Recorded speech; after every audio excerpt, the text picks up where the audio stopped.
Covid-19. Y a-t-il une guerre des générations? Boomer contre millénial? Et là, on arrive au moment où la machine se grippe et je sens qu'il y a une catégorie de boomers qui, eux, ont bénéficié de 30 Glorieuses, qui sont en train d'essayer, coûte que coûte, d'arriver au bout, en tout cas d'arriver jusqu'au tombeau tel que la France est actuellement. Et après, advienne que pourra. Et cette mentalité-là me désole. Après, je comprends parfaitement, je vous le dis, je comprends parfaitement qu'on protège nos anciens du Covid. Moi, je suis pour que ces gens-là soient protégés, mais que ce soit ciblé, que les gens à risque soient protégés et qu'on laisse les jeunes aller travailler pour payer les impôts qui les écrasent. Et en seconde partie, Covid-19. Est-ce la revanche de la France rurale sur les métropoles? Toulouse a changé, il y a de moins en moins de plaisir, mais ça rejoint ce que je disais tout à l'heure sur le fait de vivre en France, indépendamment du Covid. Tout a été rendu, tout a été souillé. L'encre noire du progrès et de sa branche islamisante a souillé le quotidien. Il n'y a plus de plaisir en ville. Donc je suis parti chercher un semblant de vie à l'ancienne, à la campagne, pour voir des gens normaux. Voir des gens normaux, c'est voir en fait des paysans, des chasseurs, mais aussi des instituteurs qui ont décidé d'aller à la campagne, voir la société française avant la grande catastrophe du mitterrandisme. Donc moi, je l'ai éprouvé ça, le départ à la campagne. Et je peux vous dire que quand ils m'ont vu débarquer, ils ont été inquiets quand même. Pour en parler, l'invité spécial de Martial Bild est un passionné d'histoire, youtubeur aux millions de vues et scénariste. Il est l'auteur des best-sellers Carnet de guerre et Crépuscule des Titans. Il vient de publier chez Ring Expédition punitive avec cet avertissement. Seuls les lecteurs détenteurs des brevets et accréditations militaires de niveau 8A sont habilités à lire cet ouvrage. Un livre qui se donne pour mission de désinfecter aux lance-flammes et missiles balistiques intercontinentaux le moindre recoin de notre pays ravagé par le laxisme. Lors de sa précédente venue, son bistrot Liberté avait cartonné. Je vous demande d'accueillir Papacito!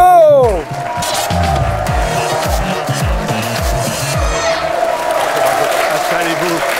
Merci à vous, Papacito, d'être là. Merci de revenir à Bistro Liberté. Alors, normalement, on ne revient pas à Bistro Liberté, mais le dernier, malgré les menaces, eh bien, nous avons eu les menaces et la censure, puisque votre précédente émission a été censurée par YouTube. Et pourtant, vous continuez à dire votre vérité. On connaît la célèbre phrase d'Orwell, en ces temps d'imposture universelle, dire la vérité est un acte révolutionnaire. Eh bien, vous vous employez à le faire à travers cet ouvrage qui vient de sortir chez Ring et qui est sur la boutique officielle de TV Liberté, Expédition punitive. Il y a déjà la page de pub. Papacito, vous reprenez votre croisade contre le mal. Alors, vous dites que le livre s'inscrit dans la tradition millénaire de la satire française, libre et vivante. Mais pour ce livre, vous revendiquez le droit à la satire et à la caricature. Et par les temps qui courent, c'est dangereux. Oui, tout à fait. Après, je pense que c'est quelque chose qui... Alors moi, c'est plutôt la caricature médiévale avec sa part de grossièreté qui me séduit. Et donc, du coup, oui, il faut la faire vivre. Alors moi, je la fais vivre à l'écrit, je la fais vivre en vidéo avec les matériaux de mon temps. Mais je crois que oui, surtout après ce qui s'est passé vendredi, c'est une nécessité, même un devoir. Vous avez de nombreuses fois dénoncé ceux qui ont fabriqué vous dites la République islamique du Frankistan. Oui. C'est le terme que vous utilisez. Alors, il n'est pas de moi, Frankistan, je ne sais plus si c'est... je me demande si c'est pas Dantec ou un autre, mais c'est pas de moi, mais j'ai beaucoup aimé parce que c'est une belle synthèse de la République. Est-ce que l'horrible assassinat de l'enseignant Samuel Paty vous renforce dans l'idée qu'il y a, je cite, une tentative d'islamiser, vous dites, la plus brillante civilisation humaine occidentale de l'histoire? Est-ce que ça vous renforce dans cette idée? Oui, tout à fait. Et je l'avais argumenté précédemment quand j'étais venu. Voilà, la France représente quelque chose d'énorme en Occident. Elle est à la croisée des chemins. Symboliquement, elle représente un certain faisceau de valeurs, qui peuvent poser problème à d'autres axes civilisationnels. Et c'est pour ça qu'elle est en première ligne. Samuel Paty, c'est un enseignant de la République quelqu'un qui est attaché à la laïcité, un exemple de la laïcité pour la République, c'est lui qui est visé, c'est lui qui est touché, ça fait mal pour eux. Oui, ben c'est étonnant parce que ces deux filiales de la République qui travaillent pour le même patron qui est la République, donc l'Anti-France, qui se percutent. C'est comme si un camion de la Saïta rentrait dans une ambulance qui transporte un malade qui a un cancer des poumons, si vous voulez. C'est entre leurs différents réseaux et leurs ramifications, la machine s'est grippée. Et je pense qu'on va assister de plus en plus à la prise de pouvoir du bras armé de la République sur son bras propagandiste. C'est-à-dire c'est-à-dire que l'éducation nationale est le bras propagandiste de la République. Il y avait un double axe qui était donc faire détester la France aux enfants et en même temps essayer de créer le vide qui a été fait sur le catholicisme, essayer de le remplacer par une nouvelle religion. Et apparemment la jonction donc, du gauchisme et de l'islam est en train de rater. Dans l'expédition punitive, il y a plutôt, et c'est vrai, une attaque en règle d'ailleurs contre ceux qui ont laissé les barbares détruire notre culture, ceux qui ont diabolisé aussi les Français historiques. Et ceux-là, à la limite, vous les attaquez plus et plus fort que les islamistes, à la limite. Mais parce que, comme je disais la dernière fois, ils font ce qu'ils ont à faire et ce que leur demande de faire leur trajectoire historique, c'est-à-dire conquérir l'Occident. Nous, normalement, notre trajectoire historique, c'est de défendre l'Occident. Quand vous avez au sein de la cité des gens qui viennent ouvrir les portes pendant la nuit, alors qu'il y a des gens qui essaient de veiller à ce qu'elles restent closes, pour moi, c'est ceux-là, les autres, qui font ce qu'ils ont toujours fait, c'est-à-dire essayer de marcher sur Rome et de faire voilà, le grand califat. C'est un projet qui existe presque depuis le début de l'expansion de l'Hégire musulmane. Et donc, les uns sont dans leur trajectoire historique, donc finalement, peut-être qu'ils ont une forme de légitimité historique, en tout cas, alors que nous, on a de véritables transfuges qui sont des anomalies dans l'histoire de France. Enfin, dans l'histoire de l'Occident, on va dire. Les collabo-gauchistes, et plus particulièrement d'ailleurs les Parisiens qui en prennent plein la gueule. Il faut dire que c'est un nid. Hein. Excusez-moi, je suis obligé de vous le dire. Parce que j'avais remarqué aussi. Hein. À Toulouse, c'est de la collaboration d'artisanat. Il y a encore le côté sud-ouest. C'est pas très. Là, je sens que c'est industrialisé. Si vous voulez, quand je me balade à Paris, tout est bien. Il y a bien les pistes cyclables pour pouvoir se faire égorger proprement avec un taux de carbone qui frise les zéros. Donc, si vous voulez, c'est très très particulier Paris pour moi. Alors que ça a été toujours pareil. Ça a été le centre nerveux de la France et aujourd'hui, c'est le centre nerveux de sa destruction. Donc, le paradoxe est d'autant plus saisissant. Et vous dites, je regarde les barbares, pendant qu'ils regardent les barbares tout détruire, eux, ce qu'ils veulent, c'est ne pas transpirer, ne pas saigner pendant les opérations. En fait, cette merde veut survivre et pas vivre, parce que finalement, c'est beaucoup plus compliqué de vivre. Ce que j'explique dans le livre, c'est que vivre, c'est un acte qui est... D'ailleurs, on parle d'art de vivre en France, hein, c'est quelque chose qui est profondément français. C'est-à-dire, pour survivre, on a besoin de s'alimenter, de déféquer et d'aller dormir. Vivre, c'est autre chose. Vivre, c'est boire du vin, c'est consommer des choses nobles. C'est l'art de vivre. Du cochon aussi. On y reviendra. Entre autres choses. Et consommer de l'art, consommer des choses qui sont interdites ailleurs, dans d'autres civilisations, dans d'autres sociétés, voilà, ou qui sont vécues différemment. Et je constate qu'il y a énormément de Français qui pensent que cet épisode douloureux, s'ils se mettent à adopter des demi-vies, ils passeront au travers des mailles du filet. Mais en réalité, non. L'Occident est beaucoup trop ébranlé pour que les collabos espèrent avoir une place dans le Frankistan de demain. Voilà. Oui. Non, pardon. Et j'allais dire, et en fait, peut-être qu'ils paieront encore plus cher et plus durement que d'autres têtes qui, eux, se redressent. Parce que finalement, ce que je vous expliquais tout à l'heure, c'est que pour qu'il y ait une croisade, il faut qu'il y ait des croisés quand même. Vous l'expliquez, mais en dehors des micros. Oui, pardon. Voilà. C'est pour ça que si vous n'étiez pas là, vous ne pouvez pas tout suivre. Mais en dehors des micros. Nos adversaires, dans leur storytelling, si vous voulez, dans leur roman, il faut quand même qu'il y ait des croisés. On ne peut pas aller tuer des gens à genoux, ça n'a pas de sens. C'est pas une bataille, c'est une exécution. Donc c'est pas à nous qui vont s'en prendre en réalité. Ils vont s'en prendre à ceux qui sont à demi couchés et qui pensent qu'à demi couchés, ils passeront dessous des radars. Mais c'est pire que tout. Il n'y a rien qui donne plus envie de faire du mal à quelqu'un que de sentir qu'il est complètement soumis et prêt à être sanctionné. Les fragilopithèques. Oui. C'est comme ça que vous les appelez. Mais il y a eu Homo sapiens, vous savez, il y a eu Néandertal, il y a eu Cro-Magnon, et là on arrive à Fragilopithèque. Il n'a pas été encore découvert, mais c'est moi qui l'ai découvert, hein, je l'ai mis à jour. Je suis venu à Paris avec ma petite brosse d'archéologue. J'ai gratté un petit peu, puis j'ai trouvé Fragilopithèque. Voilà. Béliard. C'est une exclue TV Liberté. Alors vous rajoutez d'ailleurs, parce que, et ça c'est quand même un peu dans tout le livre, sans burne. C'est vrai que ce terme-là revient de manière insistante dans l'ouvrage. C'est même de là qu'il se situe souvent. Alors, il faut que je vous avoue un truc, c'est que dans le sud-ouest, quand on a... moi, j'ai grandi, j'ai été mis au rugby pratiquement par obligation, puisqu'à Toulouse, on vous donne la carte d'identité, et après, vous allez vous inscrire au rugby, quoi. Et c'est vrai que le football aussi. Il y a le football, mais beaucoup moins que le rugby. À mon époque, c'était encore beaucoup le rugby. Et c'est vrai que le mot burn au rugby, je vous cache pas que dans le vestiaire, c'est un petit peu toutes les 10 secondes. Donc après, aussi, par mimétisme... là, c'est dans le vestiaire aussi. Tout à fait, mais de toute façon, c'est un livre de vestiaire. Il faut le lire en crampon. Voilà, je sais pas si je vous l'ai dit, mais voilà, c'est un livre qui sent un petit peu la transpi. Non, mais comme je sortais d'un bouquin de Graziani, j'ai eu le sentiment que d'un seul coup, c'était un autre monde. La cible, la target, finalement, ce sont les blancs honteux d'être blancs. Oui, tout à fait. Tout à fait. Bien sûr, les croisés, quand ils allaient, si vous voulez, à Antioche, se battre avec les Turcs, ils étaient contents de voir des Turcs. Voilà, ça fait de la matière, on va y aller, on va s'envoyer. Puis les Turcs étaient contents de les voir. Et puis finalement, on était dans un truc qui était logique, qui était dans la confrontation saine. S'il y avait eu des traîtres dans leur rang qui étaient pris à les poignarder pendant la nuit, là, ça aurait été autre chose. Ça aurait été quelque chose de beaucoup plus violent pour eux, je crois.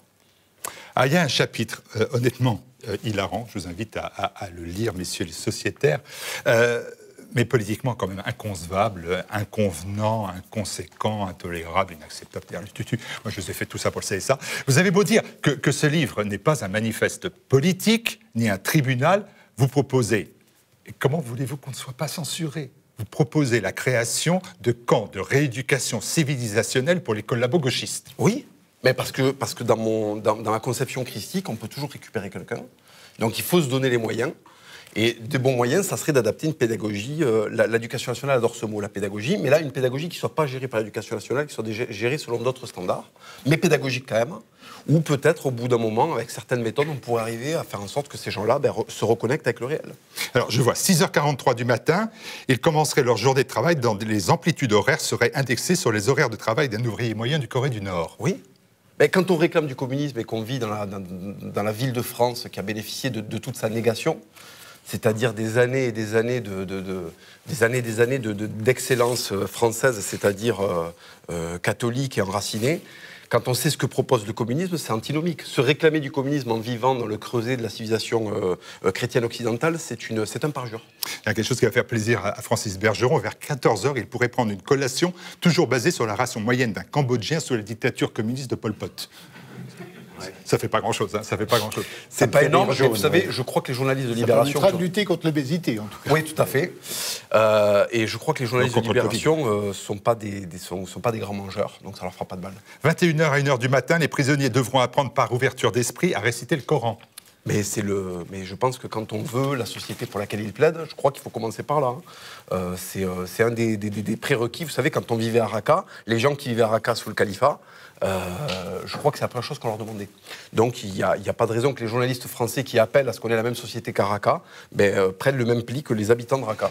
Alors il y a tout un pan de rééducation, je vous invite à lire le bouquin, hein, parce que c'est en 2 parties, éducation, rééducation, rééducation, éducation, avec un examen final quand même de fin de rééducation. Et c'est à Philippe Ménard, ça lui rappellera un esprit de jalon, puisqu'il faut répondre à des questions. Charles Martel aurait dû négocier, oui, non.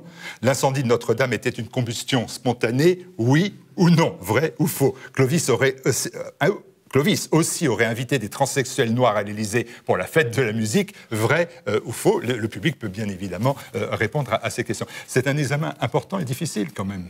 Écoutez, ça permettrait, je crois qu'il y a une vingtaine de questions. J'ai vu ça, oui, j'en ai cité 3. Ça permettrait de dresser déjà un profil et puis de savoir à qui on a affaire, quoi. Voilà. Avec les journalistes des Inrocks se soumettent à l'envahisseur car ils ont peur d'être égorgés et collaborent par soumission, vrai ou faux, malheureusement, ça nous ramène à cette actualité. On va passer tout de suite, si vous le voulez bien, au premier thème de notre débat ensemble. On va retrouver nos sociétaires, bien évidemment. Je salue Philippe Randac, je n'ai pas encore eu l'occasion de saluer pour Euroliberté Pierre Gentillet, qui va nous rejoindre dans quelques instants. Et on va parler du Covid et du choc générationnel qu'il a, semble-t-il, permis de visualiser. Est-ce qu'il faut mettre les boomers, les adultes, en camp de rééducation ? On va se poser la question, c'est des éléments de notre débat dans quelques instants. Alors restez avec nous et avec notre invité, Papacito, pour Expédition Punitive. Terre de France, un parfum au service de notre pays. En vente sur la boutique de TV Liberté.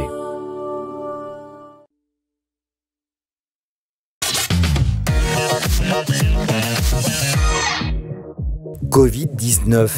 Y a-t-il une guerre des générations? Boomer contre millénial? Le Covid-19 oppose-t-il les générations? Les adultes se plaignent de l'insouciance des jeunes face à la crise sanitaire. Les jeunes se sentent bridés dans leur liberté en ayant pour devoir de protéger les plus anciens. Assiste-t-on, pour reprendre le jargon actuel, à une guerre entre boomers et millénial? Et un monde divisé en fonction de sa date de naissance, est-il pertinent? Voilà. Alors, derrière les mots boomer, adulte et millénial, jeune, il y a bien évidemment des concepts pensés par des responsables ou des consultants en marketing. Néanmoins, on a vu à travers le Covid que se pose cette question des relations. On a même parlé de choc générationnel entre ces adultes et ces jeunes. Vous, dans votre ouvrage, vous dites, vous visez même à M60 à la main, ces Français adultes qui cèdent aux nouvelles générations, une France qui est transformée, on pourrait même dire, selon vos propres termes, découillée. Vous voyez, je fais un effort pour essayer de rester trivial, sur le sujet. trivial. Voilà.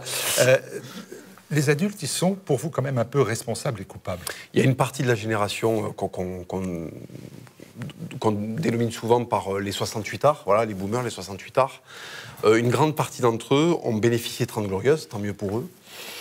Et ils n'ont pas transmis ce qu'ils ont reçu. Alors peut-être qu'ils n'ont pas pu le faire, peut-être qu'ils ont eu une conjoncture particulière, eux, et qu'ils ne pouvaient pas transmettre par la suite. Mais en tout cas, j'ai l'impression qu'ils nous donnent pratiquement un pays pire. Enfin, comment dire? C'est-à-dire qu'en fait, ils ont tout eu et nous, on va avoir les décombres. Voilà. Alors je ne sais pas si ça leur est imputable directement, mais c'est quelque chose qu'ils ne veulent pas voir, qu'ils ne veulent pas accepter. Vous écoutez bien, parce qu'on va parler de cela. Je dis ça parce que dans votre ouvrage, il y a un chapitre, je vais dire nouveau par rapport aux deux autres livres, qui est sur votre grand-père. Oui. Sur votre grand-père Carlos Jiménez, qui vient du quartier du Mirail. Votre grand-père était, vous dites, un des naufragés de l'histoire. Il était communiste. Oui, enfin, il était anarchiste. Anarchiste, pardon. Et il voulait, et vous êtes très attaché à cette notion de transmission. Voilà, toujours dans des ouvrages, cette transmission. Et alors vous dites, aujourd'hui, je suis devenu ce qu'il a tué et traqué toute sa vie. Un patriote catholique conservateur. Si seulement il pouvait me voir, ça le ferait rire, puis il me mettrait quand même une balle dans la tête à bout portant, pour l'exemple, et pour de vrai. Et je vous le certifie. C'était un authentique... J'ai trouvé ça très inquiétant et non, c'est triste à la fois. Non, parce que c'est ce que ne comprennent pas les néo-gauchistes, ce que j'appelle les néo-gauchistes, c'est qu'avant, il y avait une extrême gauche qui était tout aussi urticante, à mon avis, pour la civilisation, sauf que les gens qui étaient ces entrepreneurs de cette gauche-là, c'était des gens qui étaient jusqu'au boutiste. Il y avait un nihilisme qui, au moins, c'était pas une question de posture. Vous comprenez ce que je veux dire? Donc c'est ça que je respecte, c'est le fait que c'était pas une posture et qu'ils soient allés au bout de leur logique. Aujourd'hui, j'ai affaire à des gens qui se prévalent de ces idées et qui, en fait, organisent leur vie d'une manière qui est complètement inverse aux valeurs qu'ils promeuvent. Voilà. Et vous parlez de transmission de tout à l'heure. Mon grand-père m'a transmis une capacité à la violence. D'accord ? Il m'a transmis une aptitude à la violence, pas forcément au service des idées qu'il avait lui. Donc là, je vous parle de transmission profonde. Je ne vous parle pas des idées, je vous parle d'un instinct qui a pratiquement disparu chez beaucoup de gens. Et moi, j'ai pu en bénéficier parce que lui, il n'est pas mort à la guerre. Il y a beaucoup de Français qui ont été coupés de ça parce que leurs parents sont morts, leurs grands-parents ou leurs grands-parents sont morts à la guerre de 14-18 et n'ont pas pu leur raconter. Moi, mon grand-père, il a survécu à la guerre qu'il a faite. Et du coup, il en avait gardé l'instinct de mort, l'instinct de violence. Et il nous l'a transmis dans les années 90, à un moment où la société est quand même très pacifiée. Donc je pense qu'aujourd'hui, si j'ai les postures que j'ai, c'est quand même malgré tout grâce à lui. Bon, après, bien sûr, j'ai pas du tout épousé ses idées. Pourquoi? Enfin, excusez-moi. Pourquoi? Mais Francis Bergeon, qui est journaliste à présent, lui, en profite pour poser des questions. Pourquoi? Parce que c'était... qu'il a transmis à votre père, on peut aller jusqu'au bout de l'histoire. Oui, enfin, alors lui, c'est côté maternel qui les a transmis à ma mère, mais de toute façon, mon autre grand-père aussi a fait la guerre civile. Tous mes grands-parents ont fait la guerre civile. Il n'y a que des... Espagnols. Oui, dans mes grands-parents, il n'y a que des combattants contre Franco, voilà. Et donc, en fait, pourquoi? Parce que... C'était quoi la question, vous m'avez dit exactement, précisément? Pourquoi vous n'êtes pas anarchiste, anti-franquiste? Parce qu'en fait, à un moment, moment, j'étais dans un bain qui était pratiquement voilà, c'est du maoïsme. Toute ma famille, c'est des commissaires politiques. Le dimanche, on refait la guerre civile dimanche après dimanche, donc je la connais par cœur. Et au bout d'un moment, j'ai vu que la réalité ne collait pas avec les projections idéologiques. Ils étaient attachés à des idéologies qui étaient valables peut-être dans les années 30, avec des concepts qui étaient valables dans les années 30-40, qui ne l'étaient plus du tout dans les années 90, quand on commençait à voir poindre des islamistes, si vous voulez. Ils étaient encore en train de traquer les fascistes, au moment où le fascisme, il était à turban. Voilà. Et donc, ce paradoxe entre la réalité et le combat qui continue à mener, qui était complètement désuet et qui n'avait plus de... Enfin, les fascistes à Toulouse, c'est encore plus en voie de disparition que les baleines, je pense. Vous voyez. Donc, ils traquaient des fantômes. Et j'ai toujours été étonné. Vous avez eu l'occasion d'en parler avec votre grand-père de votre évolution? Alors, il ne me parlait pas. Hein. Bon. C'est lui qui me parlait, mais je ne lui parlais pas. Bon. Voilà. Donc, non, je n'ai pas eu le temps de lui en parler, mais c'est après sa mort que j'ai commencé à digérer, que je me suis rendu compte que j'avais affaire à un assassin rouge, quoi. Vous voyez ce que je veux dire? Parce que, si vous voulez, les crimes qu'on me présentait à l'école, les crimes hitlériens de la Seconde Guerre mondiale, étaient stricto sensu les mêmes qu'avait commis mon grand-père, pour une idéologie qui pourtant était saluée. Voilà, moi, mes profs, ils connaissaient le parcours de ma famille, ils n'arrêtaient pas de me dire que mon grand-père était un héros. Moi, je l'avais à la maison et je voyais, entre guillemets, l'envers du décor. Et c'était un assassin pur et dur. Mais comme c'était un assassin de gauche, c'était un assassin qui avait une autorisation de commettre des homicides, une autorisation morale d'avoir commis des homicides. On a fait cette parenthèse, on revient sur, oui, pardon, sur notre truc. Mais non, mais c'était très bien de le faire et c'est moi qui vous ai poussé. Mais aujourd'hui, est-ce que c'est vrai que l'on peut se dire que quand les jeunes ont pendant des mois cessé de vivre pour que leurs vieux continuent de survivre, aujourd'hui, ben, ils en aient marre? Est-ce que ça aussi vous le comprenez? C'est-à-dire que là, on n'a plus rien. Il n'y a plus d'espoir. C'est-à-dire que la civilisation française va disparaître. On est écrasé sous la fiscalité parce qu'en fait le système repose sur une régénérescence et sur une courbe de naissance qui ne fonctionne pas. Et là, on arrive au moment où la machine se grippe et je sens qu'il y a une catégorie de boomers qui, eux, ont bénéficié de 30 Glorieuses, qui sont en train d'essayer, coûte que coûte, d'arriver au bout, en tout cas d'arriver jusqu'au tombeau tel que la France est actuellement. Et après, advienne que pourra. Et cette mentalité-là me désole. Après, je comprends parfaitement, je vous le dis, je comprends parfaitement qu'on protège nos anciens du Covid. Moi, je suis pour que ces gens-là soient protégés, mais que ce soit ciblé, que les gens à risque soient protégés et qu'on laisse les jeunes aller travailler pour payer les impôts qui les écrasent. Je remercie d'ailleurs le public de se plier aux règles imposées par les autorités pour cette émission dans le cadre des sociétés audiovisuelles. Francis Bergeron, vous aviez la parole à l'instant sur ce choc générationnel. Est-ce qu'il existe véritablement? Est-ce que ce n'est pas un concept? J'ai du mal à le croire.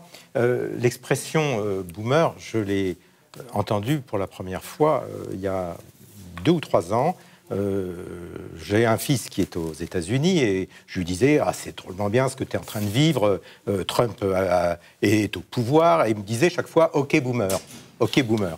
Et je lui disais « Ah, puis il y a Bannon, et puis il y a ceci, et puis est-ce que tu pourrais pas me ramener de la documentation sur Reagan? Je ferais bien un truc sur Reagan. Ok, boomer, ok, boomer ». Et je ne savais pas ce que ça voulait dire, je ne comprenais pas. Et puis après, j'ai découvert qu'en fait, il m'injuriait en quelque sorte. Oui, c'est ça. Il était en train de me dire, bah oui, vieux con. C'est la traduction pour vous, boomer, vieux con. C'est-à-dire, en fait, boomer, c'est quelqu'un qui donne un point de vue qui est conservateur. Oui, c'est ça. Et puis, dans son esprit, conservateur, dépassé. Oui, déphasé. Le boomer, c'est celui qui n'a rien compris, en fait. Exactement. Voilà. Non, c'était... Donc c'est particulièrement injuste à ton égard, Francis, je tiens à le dire. Je croyais que c'était la génération qui faisait des booms. C'était sympa, les booms. C'était bien. Surtout avec Sophie Marceau. Alors, on est tous le boomer de quelqu'un, c'est évident. Mais enfin, encore que je commence à avoir du mal à trouver des boomers. Mais... pour ce qui me concerne, mais ce que je veux dire, c'est que j'ai eu quelques expériences pendant le confinement, notamment le cas d'un voisin qui nous a tiré dessus à la carabine parce qu'on applaudissait les médecins à 20h dans une ville de bord de mer, que tu connais un petit peu. Eh bien, quand je racontais cette anecdote, notamment je l'ai racontée à des journalistes du coin, les gens me disaient tous oui, c'était une personne âgée. Bah non, c'était pas une personne âgée, c'était quelqu'un qui avait peut-être 35 ans, qui se sentait menacé par les Parisiens venant apporter leurs microbes dans leur ville. Donc la notion de boomer contre millennials, c'est assez relatif. Moi, j'ai pas vu personnellement de cas d'antagonisme générationnel sur cette affaire-là. Il y a des pétochards, il y a des prudents, il y a des gens qui ont des problèmes de santé et qui demandent à ce qu'on fasse attention. Et puis, il y a des gens m'en foutistes, il y a des gens, des inconscients, ou peut-être des gens courageux. Mais je ne crois pas que la frontière, ce soit une frontière d'âge. Alors, ce qu'évoque notre invité, votre invité, notre invité, c'est un type de boomer, c'est-à-dire c'est l'élite des boomers, ceux qu'on voit à la radio, à la télévision, qui ont le monopole de la parole, le monopole de l'argent, le monopole qui occupe le terrain partout, qui se connaissent tous, qui travaillent entre eux. C'est la génération de l'après-mai 68. Oui, c'est ça. Voilà. Et cette génération-là, aujourd'hui, ce sont des boomers ou des après-boomers même. Ouais, ça, je suis bien d'accord que cette génération existe, mais c'est très peu de monde. C'est beaucoup de gens à la télévision, c'est beaucoup de gens dans les médias, mais c'est très peu de monde en termes d'effectifs. C'est un peu comme les propriétaires des journaux, des médias français et dans le monde, c'est très peu de monde. C'est très peu de monde. Voilà, c'était juste ça ce que je voulais dire. Voilà, à la une de Présent d'hier, c'était hier, élus locaux fricotant avec les islamistes, faux laïcs et vrais collabos, indigénistes, communautaristes, tous coupables. C'est la une de Présent que vous retrouvez dans vos kiosques et vos marchands de journaux. Et je donne la parole à Philippe Ménard, qui l'avait prise à l'instant, et qui est le rédacteur en chef de Politique Magazine, avec à la une ce mois-ci, eh bien, la relance, le choc. Et oui, moi je suis un peu comme Francis. D'abord, je suis vieux comme lui. Et, beaucoup plus jeune, beaucoup plus jeune. Oui, mais quand même beaucoup moins que notre camarade. Voilà. Et donc, voilà, oui. Donc, qui est un peu le parangon. C'est la toise à laquelle nous mesurons tous. Et, on y arrivera. On y arrivera. Voilà, on y arrivera. Oui. Par toi. Hein. Voilà. Donc, non, moi, je suis d'accord. Enfin, j'ai pas vu de boomers contre les millennials. Alors oui, j'ai vu les riches urbains contre le reste de la France, parce que voilà. Un retraité gilet jaune, en fait, voilà, il est boomer, pas tant que ça. D'abord, il n'arrive plus à payer ça. Il n'arrive plus à payer sa maison. Sa voiture roule au diesel. Il va bientôt devoir la larguer parce qu'Anne Hidalgo et les autres lui disent qu'elle pollue quand eux viennent en vacances. Voilà, c'est pas vrai. L'éditrice Odile Jacob est en train d'interdire dans son village à un haras de se monter à côté de sa maison de campagne parce que ça pue. Alors, comme ça pue, qu'elle vient de temps en temps à la campagne, elle n'a pas envie que ça pue. Elle, c'est un vrai boomer, il n'y a pas de doute. Voilà. Odile Jacob est une boomeuse absolue. Voilà. Mais ces gens... Les vieux dans les EHPAD ont été internés autant que les jeunes, en fait. Donc, en fait, il y a peut-être une construction médiatique. On nous explique que les jeunes pleins de sève ont besoin de faire des fêtes dans les immeubles des résidences étudiantes, mais... Les vieux sont enfermés tout autant. Les dames de 75 ans qui sont en pleine forme et à qui le fils de 48 ans explique « Non, maman, je t'interdis d'aller au bridge car je ne vais te voir que 2 fois par an, mais je tiens à ce que tu restes enfermé dans ton appartement à mourir de chagrin sans tes amis. » Elles sont autant enfermées que les jeunes qui, eux, d'ailleurs, ne sont pas si enfermés que ça. Et on a des reportages en permanence à la télévision où de jeunes crétins nous expliquent vous comprenez, quand on est jeune, on est insouciant, c'est bien normal qu'on ne soit pas malade et qui, en même temps, du coup, se rue à l'hôpital se faire tester. Je ne sens pas du tout ça. Moi, je sens plutôt les inquiets contre les placides, les prudents contre les insouciants, les racornis contre les amis. Enfin, voilà, c'est la ligne de partage, elle est là, quoi. Philippe Randa, pour Euroliberté, est-ce que vous aussi, vous considérez que quand on ne comprend pas un phénomène de société, finalement, on compte sur le clash générationnel? Mais il l'a compris, je crois. Lui, il l'a compris. Moi, je suis étonné qu'on reste sur les jeunes contre les vieux, alors que ça fait des mois que le gouvernement entreprend de diviser tous les Français, toutes les classes sociales, quelle que soit leur religion, leur race, leur statut social. Une fracturation générale, c'est ça que vous voulez dire? Mais il n'y a même pas de génération. C'est la France du pays légal qui ne veut pas que la France du pays réel lui demande des comptes sur sa gestion calamiteuse de cette crise. Donc, elle perdure depuis des mois. Alors effectivement, On explique aux jeunes qu'ils ne doivent pas aller embrasser leur grand-mère et leur grand-père parce que ça va les tuer. On explique aux personnes de plus... Alors ça dépend, on est vieux à quel âge? Là, j'ai un coup de vieux sur ce plateau, parce que moi je ne me voyais pas encore si vieux, mais il paraît qu'on commence à 60 ans, 70 ans, 75 ans. Âgé de il faut 53 sortir, il faut faire 73 attention, ans. on est en danger. Je crois que je l'ai déjà dit une fois, je le répète, parce que maman écoute TV Liberté. À 90 ans, elle était en rééducation à l'hôpital pour un AVC. Eh ben, elle a eu le coronavirus, elle a terrassé la bête, elle est toujours vivante. Elle est jeune, maman? Oui, elle est très jeune. Voilà. Et puis elle écoute TV Liberté, et elle ce écoute qui TV maintient. Liberté. Donc, Elle le regarde même quelquefois. il faut arrêter. Effectivement, les divisions, c'est pas entre jeunes et vieux, c'est entre ceux qui sont paniqués depuis toujours, ou qui ont été paniqués et qui ont sont gênés d'avoir été paniqués par cette manipulation des gouvernements, et ceux qui, effectivement, en ont marre. Et moi, ce dont je m'aperçois, c'est qu'il y a en plus de gens qui en ont assez. Mais qui en ont assez parce qu'ils comprennent bien quand même que tout ce que raconte le gouvernement là-dessus, ça commence à plus être très crédible. Et en plus de ça, il y a une chose, un phénomène de société. Il faut bien qu'à chaque mal, il y ait un bien. On est à une époque de zapping. Maintenant, toute cette comédie, les gens commencent à en avoir marre. Ils veulent que ça change. Ils veulent Philippe autre chose. Condat, Peut-être des choses de pire. petite question. Et je dirais que la décapitation de ce prof d'histoire abominable cette semaine, c'est abominable. C'est pas la première fois. Il y en a eu d'autres en France, et malheureusement, il est à craindre qu'il y en ait encore d'autres à l'avenir. Ça a évité de parler du Covid pendant un instant. Et ça a évité de parler du Covid. Ouf, on a parlé d'autres choses, ça va pas durer, on va revenir, ça va durer la décapitation, ça va durer qu'une semaine, hein. On va parler d'autres choses après, mais non, c'est l'âme de fond, on en reparlera à la prochaine décapitation. Je reviens, Philippe Et donc Condat. ce gouvernement, pour l'instant, sauf ses miches, si vous me permettez l'expression, mais c'est une expression que vous appréciez. Ah, moi, c'est des gros mots toute la journée, donc. Le gouvernement sauve ses miches parce que le jour où il aura des comptes à rendre, qu'est-ce qu'il va dire? Qu'est-ce qu'il va dire sur le fait que 9 mois après le début de l'épidémie, les hôpitaux sont dans le même état qu'à l'automne dernier, il y a un an? Il n'y a pas plus de lits de réanimation, il n'y a surtout pas plus de médecins en réanimation, c'est une catégorie bien spéciale. Ils n'ont rien fait depuis. Ils ont juste fait une chose, 100 milliards. Ils ont balancé du pognon de dingue, ce qui permet qu'aujourd'hui, la France se porte pas si mal que ça économiquement. Ça se porte même plutôt bien. On a donné de l'argent partout. Et jusqu'au 1er octobre, les tribunaux de commerce étaient fermés. Bon, je l'ai appris au dernier Bistrot Liberté. Martial, c'est notre invité qui nous l'a appris. Donc effectivement, la France ne va pas si mal comme ça, sauf qu'elle commence à en avoir marre. Et toutes ces divisions que le gouvernement insuffle, effectivement, mais c'est pas spécialement entre jeunes et vieux. Pierre Gentillet, avocat, je vais vous donner la parole tout de suite, avant de faire venir notre expert. Vous avez vu les premières réactions, c'est en gros, on refuse ce jeu générationnel, ça n'existe pas.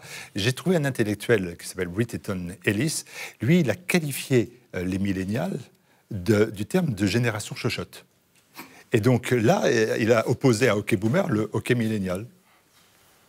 Toujours un concept de marketing, vous pensez que ça ne pose pas de problème. Exemple encore, et après je vous donne vraiment la parole. En mars, on dit, il y a un cluster, on a trouvé le cluster, c'est les évangélistes. Les évangélistes, ils ont foutu le Covid à la France entière. C'était à Mulhouse. Aujourd'hui, c'est Audencia, c'est les jeunes à Audencia, c'est les jeunes dans un bar à Arcachon. C'est eux qui sont les clusters qui donnent le Covid à la France entière. Donc, voilà, on pointe quand même ces jeunes-là. Voilà, c'est mes réflexions. Est-ce que vous considérez néanmoins que tout ça, ça n'existe pas? Ok, boomer, ok, millénial, c'est de la bibine. C'est de là, vous dites? Bibine. Moi, je pense qu'effectivement, c'est du faux clivage. Hein. Alors ensuite, tout dépend. Encore une fois, le vrai sujet, c'est la question de la définition. C'est-à-dire, le boomer, si on parle de la génération en fait, qui est née entre 1945 et 1960, oui, effectivement, c'est pas très pertinent de les opposer.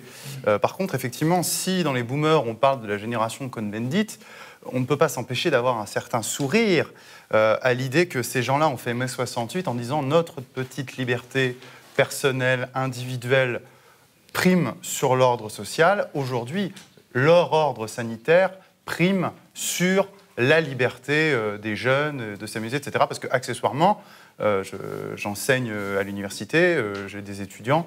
Au total, ils vont perdre un an quand même. Hein. Un an pendant lesquels, et c'est les premières années... Est-ce que c'est vous qui donnez les cours ou... Je donne des cours, oui, je donne des cours à la faculté. Il se trouve que ces gens-là vont quand même perdre un an. Et typiquement, la première année, vous voyez, la première année de droit, c'est l'année où on fait tous nos contacts. Bon, ça a l'air de rien. Mais c'est tellement important, et en plus, avec tout ce sentiment d'injustice dont on va parler sur la gestion de la crise sanitaire, etc., ça fait que, je trouve que ces gens-là payent les erreurs de gestion, les erreurs des gouvernants, etc. Donc on doit aussi avoir à l'esprit ça, mais en ayant bien défini ce qu'est le boomer, hein, évidemment, si on parle de la génération mai 68. Je voudrais juste faire 2 petites remarques. Tout d'abord, effectivement, je voudrais rebondir sur ce que disait Philippe. Effectivement, moi, il y a quelque chose qui m'a un peu serré le cœur. C'est qu'aujourd'hui, on est à un endettement d'à peu près 120% du PIB. Je crois on était à 99 ou 98% avant les crises. On a pris 20% d'un coup, puis aujourd'hui, c'est Noël. Hein. Je veux dire, Jean Castex, il arrive, il distribue 10 milliards pour les soignants, 5 milliards pour les aides à domicile, etc. Enfin, c'est Noël avant l'heure. Et demain, là, on boit, et puis demain, il va y avoir la gueule de bois. Et on réduit les impôts. On va devoir payer. Hein, on dit pas d'impôts, vous inquiétez pas, payez pas. C'est avant le prochain quinquennat, où là, on va payer. Moi, ce que je voudrais dire, c'est que j'ai été très indigné de la facilité avec laquelle, j'adore le mot médiatique, on devrait étudier plus les mots qui nous sont avancés, les mots du communicant, parce qu'ils disent beaucoup de choses. On débloque de l'argent. Ça veut dire quoi, on débloque de l'argent? Il n'y a plus d'argent. On est à un endettement de plus de 100% du PIB, 120% du PIB, on est passé de 100% à 120%. Pourquoi est-ce qu'on ne pouvait pas débloquer cet argent avant pour augmenter les places dans les hôpitaux? Pourquoi est-ce qu'on ne pouvait pas débloquer cet argent avant pour aider les Français qui sont dans la difficulté, qui sont à la rue?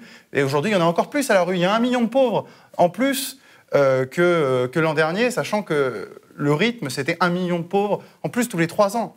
Donc je trouve ça complètement indécent, cette histoire de débloquer d'un coup des milliards. En fait, on voit que quand on veut utiliser de l'argent, quand on veut endetter, on peut. Hein. Là, il n'y a pas de problème. Mais on ne l'a pas fait pour les hôpitaux. Et effectivement, on ne l'a pas fait pour les hôpitaux. Et c'est ça, en fait, le vrai sujet, en fait. Et j'en termine par là. C'est qu'en réalité, le gouvernement agit de cette manière, non pas tant pour des raisons sanitaires. Bien sûr qu'il y a un Covid, je ne le nie pas. Mais en réalité, c'est une crise matérielle et politique. Nous avons 5 000 lits de réanimation en France. L'Allemagne en a 28 000. Elle a un budget sur la santé qui est inférieur au nôtre. 11,3% du PIB français passe dans les dépenses de santé. La question, et ça va lier au sujet d'après sur la France périphérique contre la France des villes, c'est où va l'argent? Où va l'argent? Est-ce qu'il y a un tiers des hôpitaux, c'est de l'administratif. Excusez-moi, juste pour les gens qui nous regardent, imaginez que votre entreprise, vous gagnez 100, 33, ça va pour votre comptable. Il y a un problème. Il y a un problème. Voilà. Je vais vous laisser avancer. Ça va nous permettre de faire venir un jeune qui a accepté de venir évoquer cela de son point de vue avec la liberté qui est la sienne et que l'on connaît bien parce qu'il est aussi sociétaire, Pierre Marin, étudiant.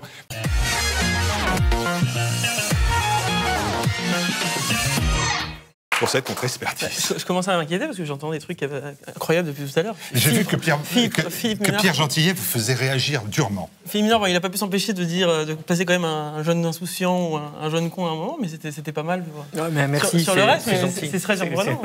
Je me soigne un peu. Et puis Pierre, il s'est trompé d'une émission, mais... Sur la fraude sociale et sur l'argent public, mais c'est pas grave. Vas-y. C'était un cours qu'il avait préparé. C'est un cours qu'il avait préparé, il nous le refuse, puisqu'il ne peut pas le faire à ses études. C'est une belle condition, en tout cas, d'être expert. Expert de quoi, je ne sais pas trop, mais donc, expert en jeunesse, parce que là, par rapport à nous... Vous m'avez demandé de jouer le Millennials... des boussolants, mais j'ai pas envie de le faire. En fait. Vous l'avez déjà dit 3 fois depuis ce matin. Et en fait, je suis assez d'accord avec tout ce qu'a dit Papacito jusque là sur le et ce qui a été dit d'ailleurs également par Philippe sur le. Tout le monde est toujours d'accord avec Papacito quand il est à côté à moi d'un mètre. C'est pas faux, je l'admets, mais en l'occurrence, je crois que le thème était une erreur.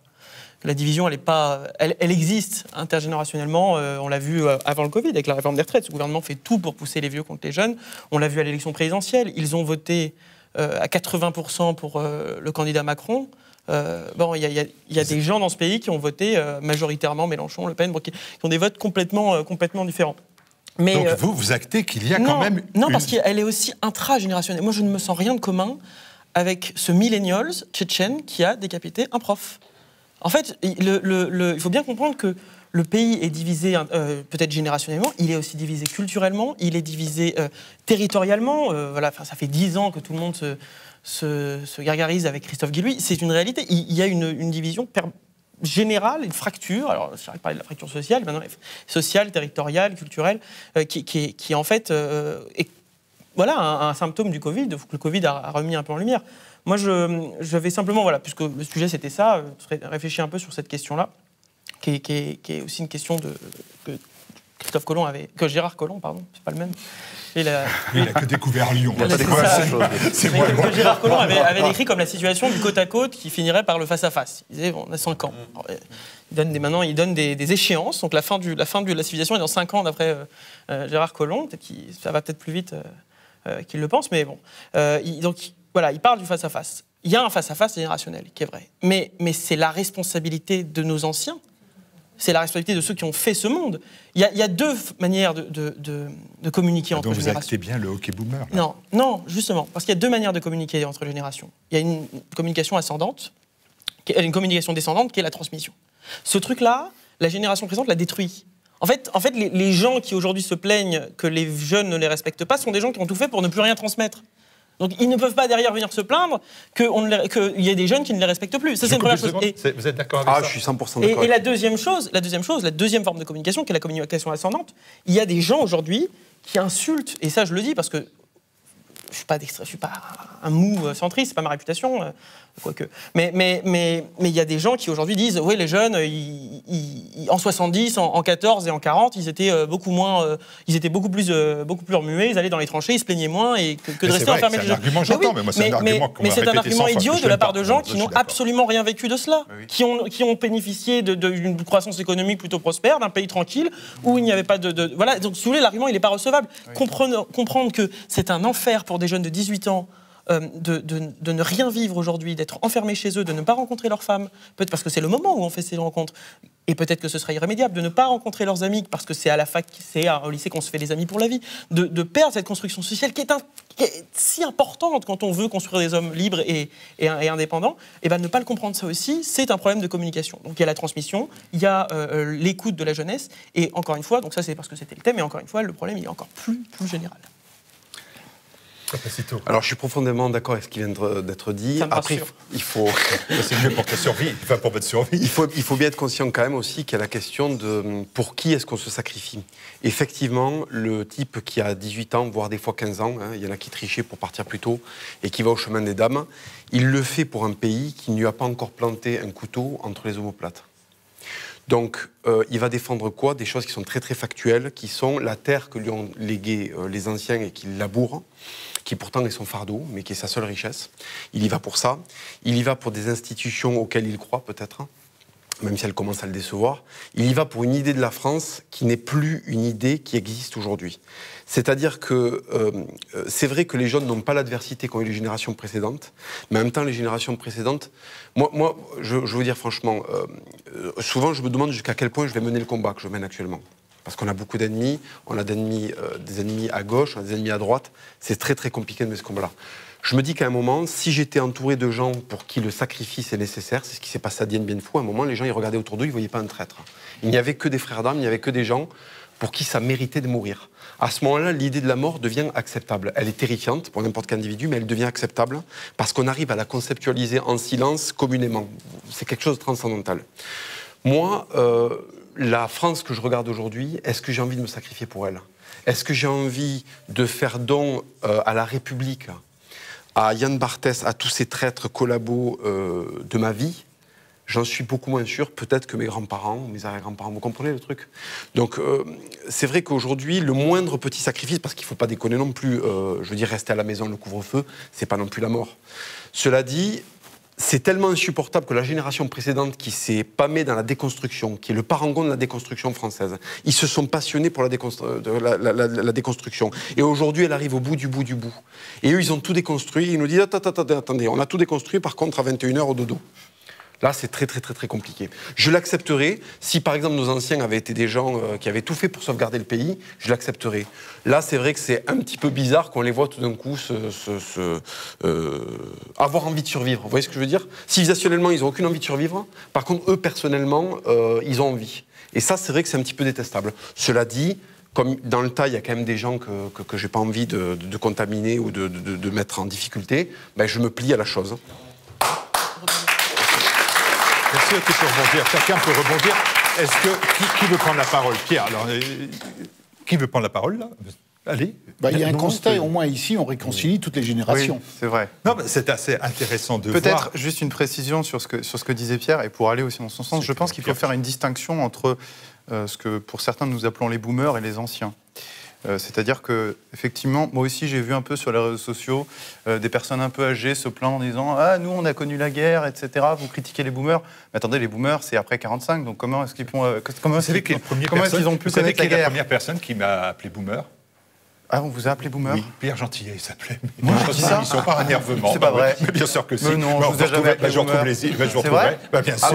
Bien sûr. Mais c'était cause toujours mon vieux, j'avais bien compris. Ah oui, oui, comme ça peut-être. Mais dans la notion de boomer, mais boomer, non, parce que dans la notion de boomer, il y a quand même l'idée de jouisseur et l'idée de gauche quelque part. Donc, je vous ai pas vu comme ça. En tout cas, pas un jouisseur de gauche. Ça m'aurait fait plaisir, parce que de gauche, c'est rarement une insulte qu'on me fait. Non.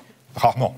Il y a le complément que vous avez apporté, il est super juste. En fait, le sentiment d'écœurement profond devant la réalité de ce qui est en train de devenir ce pays, culturellement, on l'a dit, sécuritairement, éducativement, enfin tout ce qu'on voit, toute l'actualité qui est permanente et qui est presque aujourd'hui indolore, tellement c'est délirant, quoi. Elle donne pas envie de faire des sacrifices, elle donne pas envie de se battre. Et c'est pas un apeuré réactionnaire qui a déjà tout abandonné qui vous le dise. Non, moi je serais en train de faire de l'argent et je me mettrai à l'abri, comme beaucoup de gens de ma génération le fait. Je connais plein de gens dans des grandes écoles, etc., qui me disent mais arrête de t'emmerder, fais du fric, pars, parce que quand ça va péter, faudra être loin. Bon, donc qu'on se le dise. Il y en a qui le font. Qu'on se le dise aussi. Vous l'avez pas fait, mais il y en a beaucoup qui le font. Il y en a qui le font, mais qu'on se le dise aussi. Quand on voit ce qui s'est passé, et quand on voit que déjà c'est en train de s'arrêter, l'histoire de Conflans-Sainte-Honorine, que en fait c'est la énième. Moi je disais je vais vous le dire, à mon paternel, ah bah tiens c'est un Tchétchène cette fois-ci, il n'est pas pakistanais. Il avait déjà oublié qu'il y a 3 semaines, il y avait 2 personnes qui s'étaient fait repeindre au hachoir dans le 11e arrondissement de Paris. Enfin ça n'a plus aucun sens. Moi je suis un gars qui était dans un bar le soir où on a tué 130 personnes dans Paris. On était avec des amis à l'époque de la cocarde. Moi, je me rappelle très bien. On était dans un bar, on faisait une réunion c'était au lancement du mouvement, on est dans ce bar et on la voit... cocarde étudiante, pour ceux qui n'étaient pas là à la soirée. Voilà, et on voit ce qui se passe, et en fait rien n'a changé depuis. Après, il y a une ministre qui a démissionné parce qu'on allait faire la déchéance de nationalité pour des gens qui se faisaient exploser. Mais si vous vous rappelez ce qui s'est passé après le 13 novembre, il ne se passera rien là parce qu'il ne s'est jamais rien passé et qu'on ne confie pas la sécurité d'un poulailler au renard pour faire une papacitade. C'est parti. Et donc forcément, la déprime, elle vous sert. Puis surtout, ça va à côté de la plaque. C'est-à-dire ce qu'il faut dire aussi, c'est que depuis que les jeunes qui parlent. Il y a deux choses dans ce que tu dis. C'est l'hôpital public. Ah non, pardon, pas du tout. T'as lu mes notes, c'est ça. Vous lisez au-dessus sur les Non, mais tout à l'heure, il en a beaucoup parlé. Donc Non, j'en ai pas parlé encore. Attends, ça c'est pour le prochain thème, je réserve tout. Non, si je disais que la presse, les médias généralement, font, pour reprendre une expression que je tire de Laurent Bouzon, entretiennent un stress qui nous maintient en condition. C'est-à-dire qu'effectivement, on a oublié cette histoire de Pakistanais, parce qu'on est passé à autre chose. Aujourd'hui, on est encore effectivement sur les restes de cet attentat de décapitation horrible du professeur qui nous émeut tous d'un coup. Il y a une grosse montée de stress, puis après on passe à autre chose et on change, etc. Et finalement, rien ne change. Là, la seule mesure qu'on a annoncée, qui est à côté de la plaque, c'est qu'on va revenir avec la loi Avia dans le chariot en disant le problème c'est les réseaux sociaux. Le problème c'est pas les réseaux sociaux. Le problème c'est que ce Tchétchène n'avait rien à faire. Le problème c'est que ce Tchétchène n'avait rien à faire ici. Le problème c'est qu'il y a un problème vis-à-vis de l'islam politique en France. Et tant qu'on ne pose pas la question de l'immigration et de la pratique religieuse de l'islam en France, on n'a rien résolu. La question des réseaux sociaux, on sait très bien comment ça va être instrumentalisé. Et on sait très bien qui sera pénalisé. On voit très bien qui sont les comptes Twitter qui ont été supprimés ces dernières années. C'est pas des comptes Twitter d'islamistes, c'est des comptes Twitter de génération identitaire, par exemple. C'est pas la mosquée de Pantin qui a été censurée. Écoutez un millénial, il a des références. Comme a dit Christophe Barbier, vous voyez la référence. Profitons-en. Hein. Donc on va venir régler un problème de liberté d'expression en réduisant encore plus la liberté d'expression. Ces gens sont fous. Il y a 2 choses à faire avec ça. Et s'ils ne le comprennent pas, qu'ils nous laissent les manettes, puisqu'il faudra rajeunir tout et qu'on nous laisse faire. Dehors, Dehors, c'est le premier mot. Dehors tous. Et de l'ordre. Parce que qu'est-ce qu'on apprend, qu'est-ce qu'on a appris mercredi? Non, mais qu'est-ce qu'on a appris mercedi? C'est qu'il y a 2 gamins de 14 ans qui, en échange de 300 balles, ont vendu le professeur. Voilà. Donc dehors et de l'ordre.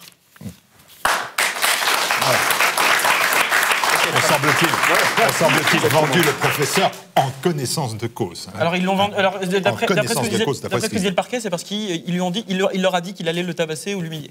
Donc là, ça valait 300. Et quand on met toute la responsabilité sur les mosquées ou sur les réseaux sociaux, on oublie juste une chose. Il y a eu le califat. Le califat a été un immense, entre guillemets, bien évidemment, espoir pour tous les paumés des cités et autres qui se sont vus là, enfin, un sens à leur vie.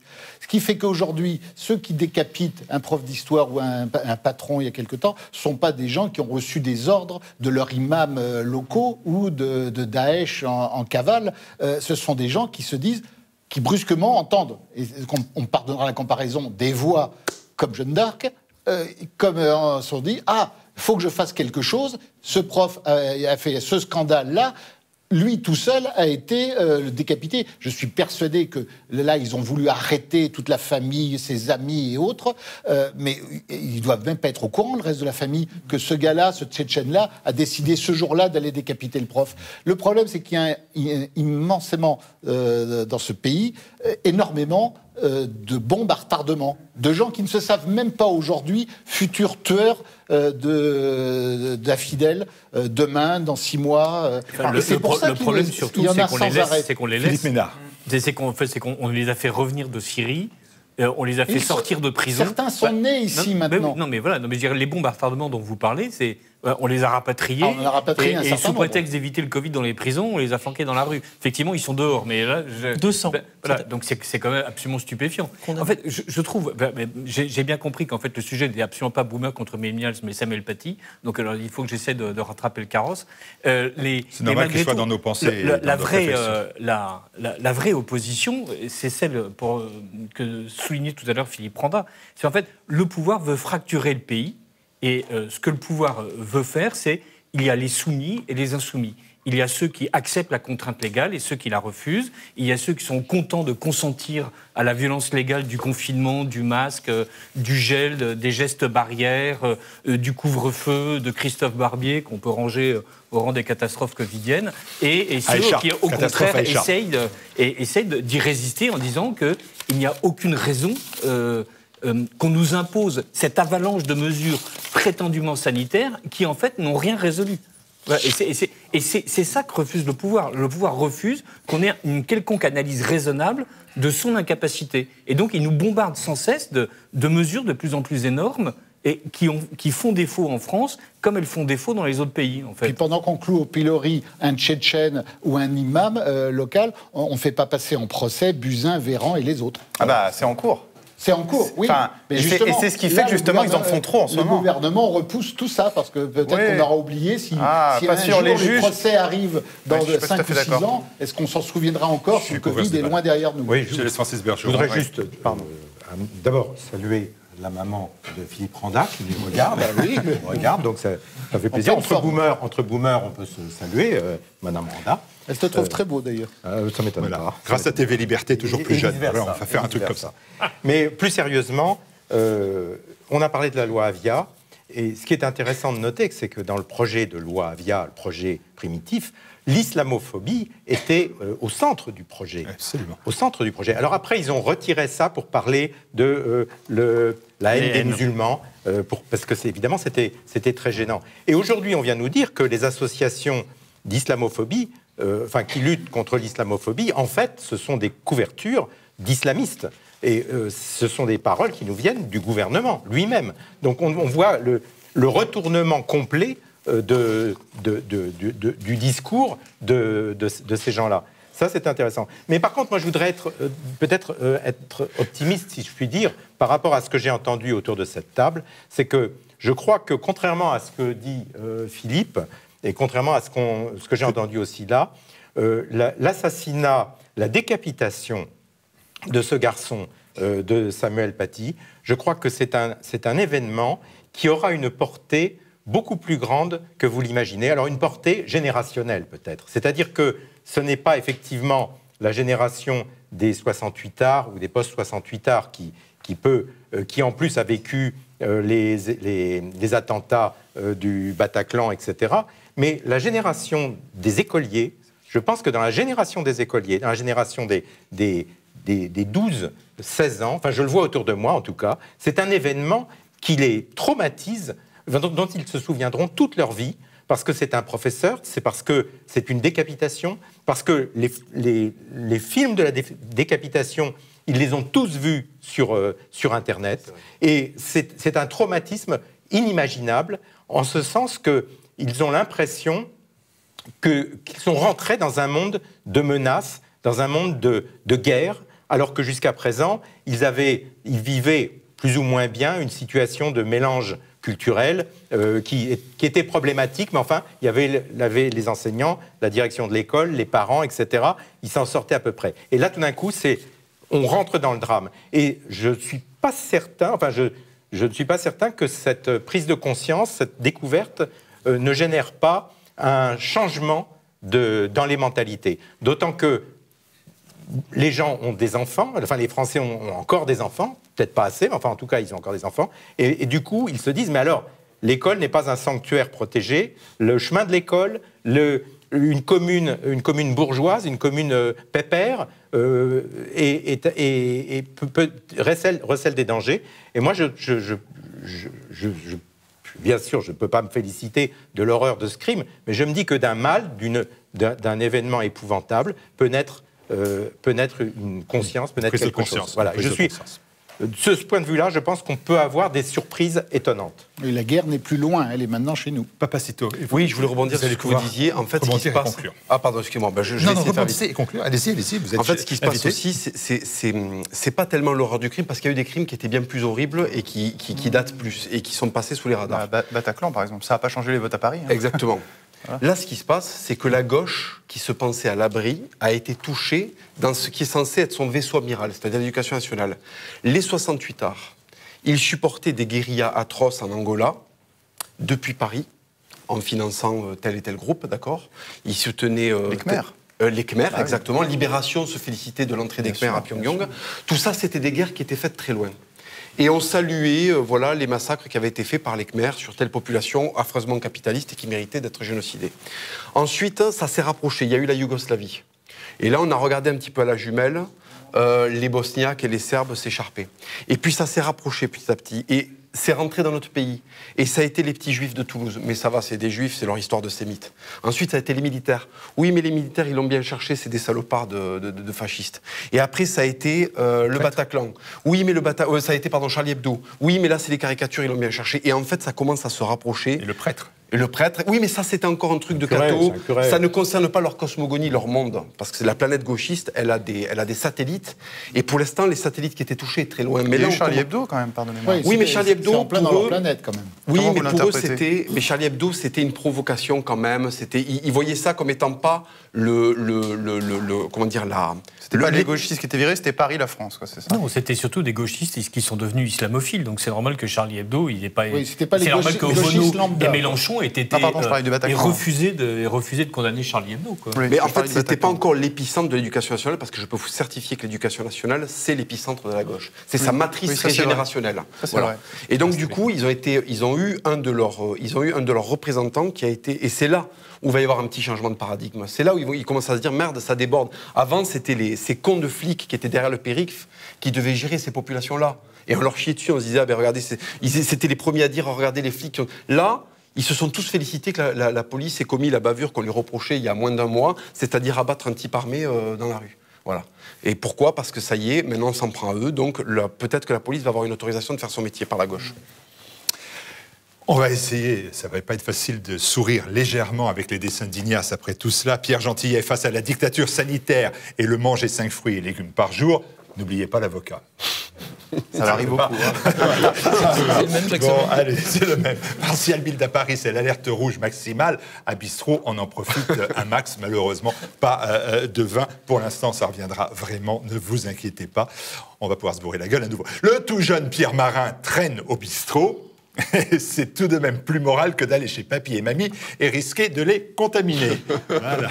Je sais où ils traînent habituellement et quand c'est au bistrot, c'est déjà mieux. Francis Bergeron et Philippe Randa ont enfin trouvé une utilité au masque. Lisez Présent pour l'un et regardez Euroliberté pour l'autre sur le site internet Euroliberté. Philippe Ménard, j'ai trouvé une parade à la dictature républicano-sanitaire. C'est un royaliste. Hein.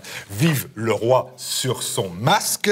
Et puis, eh bien, la définition d'un vieux schnock et d'un jeune kid, c'est-à-dire d'un boomer et d'un millénial. Le vieux schnock, c'est Macron, et le jeune kid, c'est le professeur Raoul. Pendant ce temps-là, il me donne les dessins au fur et à mesure, donc je les découvre avec vous. Crise sanitaire, islamisme, Papacito, le nouveau vengeur masqué. Je préfère les Reban au masque. Ah oui, c'est sûr. Ça, c'est clair. Celles-là, elles sont recherchées. Oui, c'est vrai. Là, il faut faire un effort de... Ben, je voulais taper dans un petit peu Yves Saint-Laurent années 50, la France qu'on a envie d'habiter, et quand même un mec du régime de Bachar qui surveille si tout le monde ne dit pas de conneries. Voilà, donc je crois que j'ai visé tout juste. C'est incroyable, parce que moi, vous voyez, ceux qui ont des lunettes, on n'a pas pensé à tout ça. Bon, on réfléchira après. Vers un couvre-feu renforcé, Macron dit, le virus s'est radicalisé. La réelle utilité du masque, asphyxier toute révolte populaire. Asphyxier tout court d'ailleurs. Hein. Face au Covid, Papacito a des arguments, surtout contre la dictature sanitaire. Et puis enfin, il est déjà de retour. Et oui, je sais, vous ne vous attendiez pas à revoir Papa si Oula. tôt. Ok, boomer. Ok, boomer. Ok, boomer. Bon, allez, je vais céder. Je vous donne encore une seconde avant qu'on retrouve notre deuxième sujet. J'ai trouvé quand même dans votre ouvrage Expédition punitive, en vente sur le site de tvliberté.com à la rubrique boutique officielle. Une société peut se relever en quelques efforts. Et là, vous écoutez Pierre parce que vous allez voir que vous allez être mis à contribution. Réinstaurer le service militaire. 1. Diffuser les films de Charles Bronson dès la maternelle. 2. Asseoir un gros roi sur le trône, Philippe Ménard, ça y est, c'est bon. Mettre des peines de prison de 270 ans, et puis armer la police municipale avec des lance-flammes. On se retrouve tout de suite avec Papacito, Expédition punitive.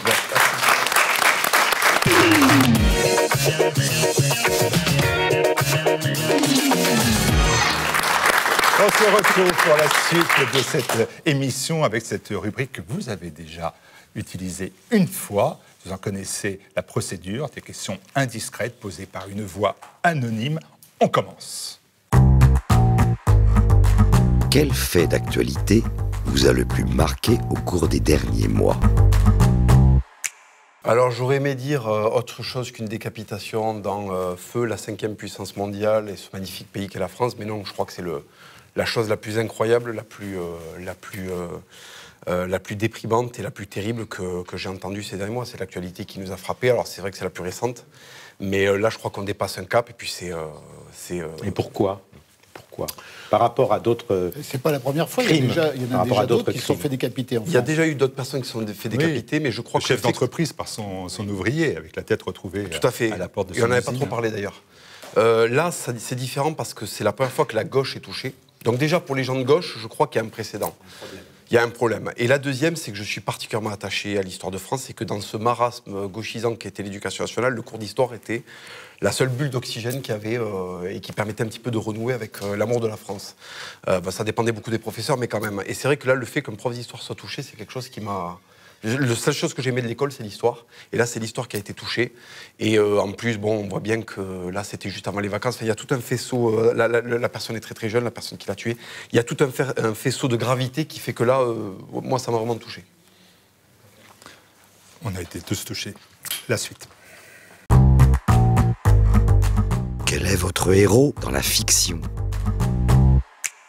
Alors, attention, Papacito, ici vous êtes libre, mais je tiens à vous préciser que la dernière fois que je vous ai posé la question, c'est parti en Schweppes, comme on dit chez les millennials, et je pense que c'est là qu'on a été censuré. D'accord. Donc il faut que je fasse quelque chose de léger. Voilà. Si vous me sortez le président philippin, on est mal barré. Bah écoutez, j'adore M. Mélenchon. C'est vraiment voilà, mon héros de la fiction. Ça c'est bien. Voilà, il n'y aura pas de censure. Là, on est bien. Oui, mais je pense que là même, vous allez avoir des subventions dans très peu de temps. Oui, c'est ça. J'adore monsieur Maintenant, si on a les Mélenchon. chiffres du média de Mélenchon, là, par contre, on les a. C'est peut-être le DIMAT qui va... Oui, voilà, Et ça, c'est non conformiste en ce moment. Oui, j'adore son courage politique, d'une part. J'aime beaucoup son amour effréné pour la société occidentale. J'aime le fait qu'il soit complètement débarrassé de son côté gros socialiste, franc-maçon, qui a passé je ne sais pas combien d'années à prendre du pognon au PS avant de se découvrir tout d'un coup un amour pour la révolution. C'est vraiment un type que j'admire. Et c'est un parcours particulièrement courageux. Je le mets au-dessus de Che Guevara, pour moi, au niveau du courage politique et de la... Voilà. Ah, là, je suis Mais sec. écoutez, voilà, pas de censure, je je ne m'y attendais pas. On y va. On y va, on poursuit. Et si vous étiez un livre? En dehors de Papacito et en dehors des œuvres de Schering. Mais écoutez, je serais un livre de Christine Angot. Ça continue. Comme ça, j'irai dans l'aile psychiatrique de l'hôpital du Kremlin-Bicêtre prendre une consultation et essayer que ça aille mieux, quoi, voilà. Christine Angot, c'est quelqu'un qui m'inspire profondément, comme Mélenchon. Ça, c'est mes héros aussi, ça fait partie de mes héros. Vous avez décidé de détruire cette rubrique. C'est ça que vous avez décidé. Vous m'avez dit pas de censure, donc je vous dis Christine Angot, j'adore, je pense que c'est l'avenir de la féminité, c'est la féminité que je veux voir. C'est l'équilibre mental que j'aime percevoir chez les femmes. C'est le charme secret de la France éternelle que j'aime déceler chez une femme, voilà. Bon, on poursuit, je vais me venger. Que chantez-vous sous la douche? Là, ça vous apprendra. Mais l'international. L'international toute la journée, l'international en italien, en russe. En espagnol, quand même. En espagnol aussi, pour faire plaisir à la famille. Allez. Donc là, l'international. Allez-y. Non, vous savez, il y a une époque où je l'ai connu, et puis à force de prier en latin, je l'ai oublié, c'est miraculeux. Donc je ne serais plus la chanter. Non, plus sérieusement, non, je ne chante pas sous la douche, je chante beaucoup trop mal. Et puis en plus, moi, je me chauffe au fioul. Donc la douche, il faut y rester 2 minutes parce que ça pompe. Donc pas le temps de chanter. À l'eau froide, Papacito. Oh, vous me surestimez là, je crois. Une expédition punitive. Ouais, faut pas exagérer. On poursuit. Avec qui aimeriez-vous dîner? On a dit qu'on était propre. Avec qui j'aimerais dîner? Mais j'adorerais dîner avec Yann Barthès. Mais déjà parce que je mange très peu de salade, donc là, ça sera l'occasion. Et puis, c'est quelqu'un, j'admire son œuvre. J'aime beaucoup, pareil, son courage politique, la façon dont il porte l'idée française. Enfin, il nous connecte directement avec les Carolingiens, c'est formidable, ce mec-là. Donc voilà, je serais vraiment ravi de manger un peu avec C'est une de vos têtes de Turc, quand même, Yann Barthès. Hein? Ah, il faut dire qu'il est taquin dans son style, dans son camp, donc c'est vrai que oui, il donne envie, quand même. Ouais. Il y en a d'autres. Il y en a d'autres, mais oui, non, mais il y en a d'autres qui prennent aussi. Mais lui, ce qu'il y a d'important à comprendre, c'est qu'il vient... Parce que l'éducation nationale, les gosses ne l'écoutent plus, ils ont compris, ça n'est plus crédible du tout. Lui, il arrive encore à drainer un petit peu de gauche dans les esprits des adolescents, parce qu'il regardait beaucoup par les adolescents, les lycéens. 2 millions de personnes maintenant. Hein. Ouais, je crois que c'est ça. 1 million, c'est 2 millions maintenant. Donc c'est pour ça que je vous en dites du mal, plus il progresse. C'est vrai. Il faut que j'arrête alors? Je sais pas. Mais là, il en a plutôt dit du bien. Oui, en plus, voilà. Il va repartir à 1 million. Ouais. Allez, on poursuit. Que mangeriez-vous sur la tête d'un pouilleux? Alors, quelque chose de pas trop chaud, parce que comme on est au fioul, il faut cuire rapidement. Hein. Qu'est-ce que je mangerais sur la tête d'un pouilleux? Je crois que je les déteste tellement, les pouilleux qu'on a tous. Je bouffe le pouilleux direct. Voilà. Je prends un punk à chien, je le mange, j'arrache la calotte, j'enlève les cheveux, je le mange entier. D'accord, voilà. Le punk à chien. Allez, on termine. On termine. Que dira de vous la postérité? Alors, si la postérité, c'est un tribunal, je crois qu'on se retrouvera à la barre. Donc non, sérieusement, j'avais dit la dernière fois que je pense qu'il n'y aura plus de postérité. Maintenant, il y a trop de gens qui accèdent à la possibilité d'écrire, à la possibilité de produire des choses artistiques. Donc c'est plus comme avant. La postérité, il y a des gens... Écoutez, moi, j'ai vécu... Quand j'étais jeune, j'allais dire, c'est le sujet précédent. Mais j'ai vécu des personnalités, on a tous des personnalités dont on s'est dit, ils auront une postérité dont on ne parle absolument plus. Des écrivains, on pensait par exemple Sartre, c'est l'exemple. Sartre, c'était énorme, etc. Et tout. Monterland de l'autre côté. Tous les grands hommes ont eu traversé du désert. Voilà, et là c'est le désert complètement, quoi. Donc après tout, je me dis que la postérité, ça doit exister. Papacito peut avoir une postérité. Oui, mais regardez, est-ce qu'on n'a pas récemment déboulonné des statues qu'on pensait être indéboulonnables? C'est pas faux non plus. Bon. Donc moi, la postérité, c'est quelque chose dont je me méfie. Normalement, je pense que déjà y accéder, il faut faire un certain nombre de choses. Ces hommes-là, c'est incomparable avec ce que nous on fait. Mais si vous voulez, si on arrive à déboulonner la statue d'un Cervantes ou d'un Saint-Louis, Si vous voulez un Martial Bild, un Papacito, je ne veux pas vous vexer, mais je crois que... On est D'un mal autre côté, barré. on n'en a jamais autant parlé. C'est vrai aussi, mais maintenant, tout le monde sait qui sont ces Colbert et autres. C'est vrai, mais j'aimerais qu'on sache déboulonnés. qui c'est parce qu'on l'a appris en histoire plutôt que parce qu'on les a déboulonnés. C'est ça le truc, quoi. Donc je me méfie. Je crois que l'Occident est tellement décevant qu'il faut s'attendre à tout. Enfin, Colbert est toujours à l'Assemblée nationale. On a terminé, donc merci pour cette rubrique-là. Merci, Et on retrouve le débat dans quelques instants avec notre partenaire de cette émission de Bistro Liberté, Terre de France, Le Parfum, qui est à votre disposition pour les hommes ou pour les femmes. Et vous le retrouvez toujours sur la boutique officielle de TV Liberté sur le site tvliberté.com. Terre de France, un parfum au service de notre pays. En vente sur la boutique de TV Liberté.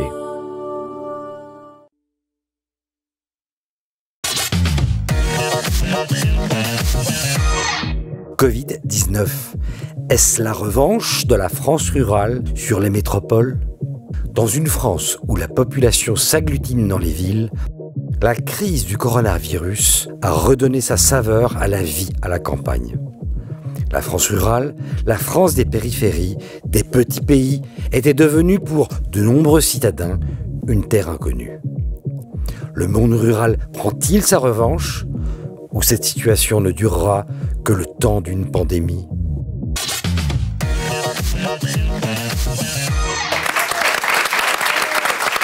Alors, j'ai trouvé cette idée-là dans votre livre parce que vous stigmatisez les bobos. Et ce mouvement des bobos, je cite, qui vise à rejoindre les derniers titans ruraux qui n'ont pas décidé de ranger leurs testicules dans une armoire de confinement pour faire plaisir au progrès. Et là, je me suis dit, testicules, il fait des efforts. Oui, c'est vrai, pour une fois, c'est vrai. Merci de le saluer. Merci de le saluer. Et donc, vous avez vu ce mouvement-là ? Oui. Donc, alors moi, il faut savoir que je suis un citadin, d'accord, que je suis parti très récemment m'exporter à la campagne pour d'autres raisons que la crise sanitaire. Hein. C'est parce qu'en fait, Toulouse est devenue invivable. Pourquoi ? Parce qu'en fait... Tout n'est pas rose ? Tout n'est pas rose à Toulouse, effectivement. Non, c'est parce que la ville est administrée par des... C'est même plus des communistes, c'est des bolcheviks fous furieux. C'est incroyable. C'est pas encore écolo, pourtant. Pardon, c'est pas encore écolo, mais je crois que c'est bien pire. C'est LR. Ouais, c'est le fond du trotskisme, c'est le résidu de Trotsky sur la photocopieuse sur laquelle on l'a fracassé, quoi. C'est vraiment terrible. Et je supportais plus Toulouse, j'adore cette ville. C'est une des capitales de l'art roman. Et voir l'art roman côtoyer des militants du NPA, c'est trop pour moi. Donc je suis parti à la campagne. Je suis parti à la campagne pour éviter certaines populations qui ont une caractéristique que je trouve assez anxiogène, voilà, qui ont une propension à la criminalité qui commence à rendre la vie à Toulouse assez désagréable par rapport à l'époque où je l'ai connue. Il faut savoir que moi, je suis natif du Mirail, le quartier du Mirail, et à l'époque, il était peuplé de rapatriés d'Algérie, d'Espagnols, d'Arméniens, de Polonais, de Portugais. C'était un autre Mirail. Ce que vous dites d'ailleurs dans l'immeuble de votre grand-père, tout ça, c'était... Tout à fait, c'était la première, les premières vagues d'immigration, qui n'étaient pas toutes de la même décennie, mais qui étaient quand même des gens très tranquilles et qui étaient une France belle à vivre. Il y avait aussi des Français qui étaient des Français, des prolos, quoi, des prolos français qui étaient là, des Français de souche. Et le Mirail a changé, Toulouse a changé.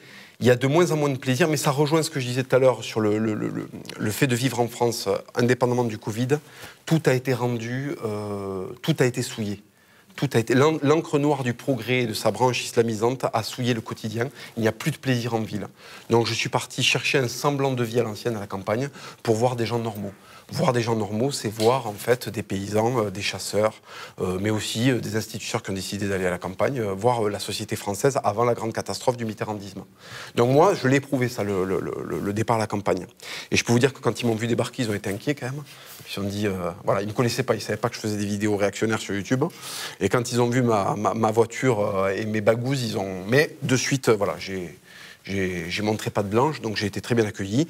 Et il y a une forme de salut, effectivement, à la campagne. On est tranquille, le confinement ne va pas jusque là-bas, les ravages de l'immigration de masse ne vont pas jusque là-bas. Il y a encore un petit peu d'identité, il y a encore des gens qui ont un accent. Vous savez que moi, je suis attaché à l'accent et à l'identité occitane. L'accent est en train de disparaître. Par exemple, là, je suis monté en Picardie. Je me suis régalé d'entendre l'accent picard. Voilà, il y a plein de gens qui trouvent ça pourri. Moi, ça m'a régalé qu'il y ait encore des gens qui aient des caractéristiques locales. Voilà. Donc, j'entends parler un petit peu, j'entends rouler les airs là où je suis, et ça me fait énormément de bien. C'est un pansement, alors c'est un petit pansement, mais c'est un pansement sur la blessure du progrès. C'est un pansement qui compte. Et de toute façon, si on veut durer et qu'on ne veut pas tomber dans la dépression, je crois que c'est nécessaire. Merci Pierre Marin d'être resté avec nous aussi. Merci à vous. Merci à Pierre Marin d'être resté avec nous comme expert ou contre-expert. Je vais passer la parole à Philippe Randa. Est-ce que vous avez fait le choix aussi? Oui, j'ai fait le choix, mais déjà j'ai fait le choix parce que moi j'ai eu les moyens. Les moyens, pas financiers, les moyens par mon activité où j'ai pu partir. Je pouvais partir où je voulais. Donc effectivement, je suis parti au fin fond de la Mayenne. C'est très joli la Mayenne. Avant le Covid, précisons avant le Covid. Largement avant le Covid. Donc moi je pense quand même à tous ces gens... parle des Parisiens, je ne connais pas Toulouse, qui fut sûrement une très belle ville, mais moi je pense toujours à ces Parisiens que l'on veut priver de voitures, mais il faut, pour en partir de Paris ou de la banlieue tout autour, faut-il avoir des moyens, notamment professionnels. On oublie de dire une chose, si les campagnes se sont vidées, c'est à cause du travail. Les gens ont été chercher du travail là où il y en avait, et tout le travail a été créé, fabriqué uniquement autour des grandes villes. Il n'y a plus de travail à la campagne, en tout cas beaucoup moins, et comme il y avait moins de population, il y a eu moins de transport. Puis moins de spécialistes. Le désert médical, je sais ce que c'est, moi. Mais il paraît que le désert médical arrive même dans Paris maintenant. Le désert médical, ça commence à être un peu partout. Mais c'est aussi le grand problème des transports. On oublie ça, les transports. À une époque où on veut bannir l'automobile, criminaliser les automobilistes, il ne faut pas oublier que lorsqu'on vit hors des grandes mégapoles, pour se déplacer, ça devient sans voiture, c'est quasiment impossible. Il y a un bus le matin à 7h, un autre à 5h de l'après-midi, point barre. Il n'y en a pas après. Donc, pas le même jour. Lorsque vous dites qu'il y a une opposition entre les citadins et les gens de la campagne, je ne suis pas certain. Évidemment, pendant les 2 mois et demi d'enfermement, les gens se sont dit on serait mieux dans notre maison de campagne ou dans la maison qu'on loue face à la mer et tout ça, on serait quand même beaucoup mieux que là. Oui, mais une fois que le confinement est arrêté, là maintenant ils mettent le couvre-feu, mais les gens pour partir à la campagne, je vous assure, ça coûte très cher. Et ce n'est pas possible s'il n'y a pas de travail à la campagne. Si on ne réinstalle pas des usines, des entreprises à la campagne, c'est impossible. Les gens seront prisonniers des mégapoles. Surtout lorsqu'ils sont en couple. Avant, c'était facile. Avec en gros, avant, la génération précédente, généralement, c'était l'homme qui travaillait et la femme qui était à la maison, qui s'occupait des enfants. Qui faisait la cuisine. J'ai jamais dit qu'elle faisait rien, j'ai dit qu'elle faisait tout le reste, ce qui est énorme. Mais donc, lorsque l'homme partait, la femme et toute sa famille pouvaient suivre. Aujourd'hui, tout le monde travaille. Lorsque l'un part, l'autre ne peut pas forcément partir. Donc le retour à la campagne, on en parle beaucoup depuis tous les événements de cette année.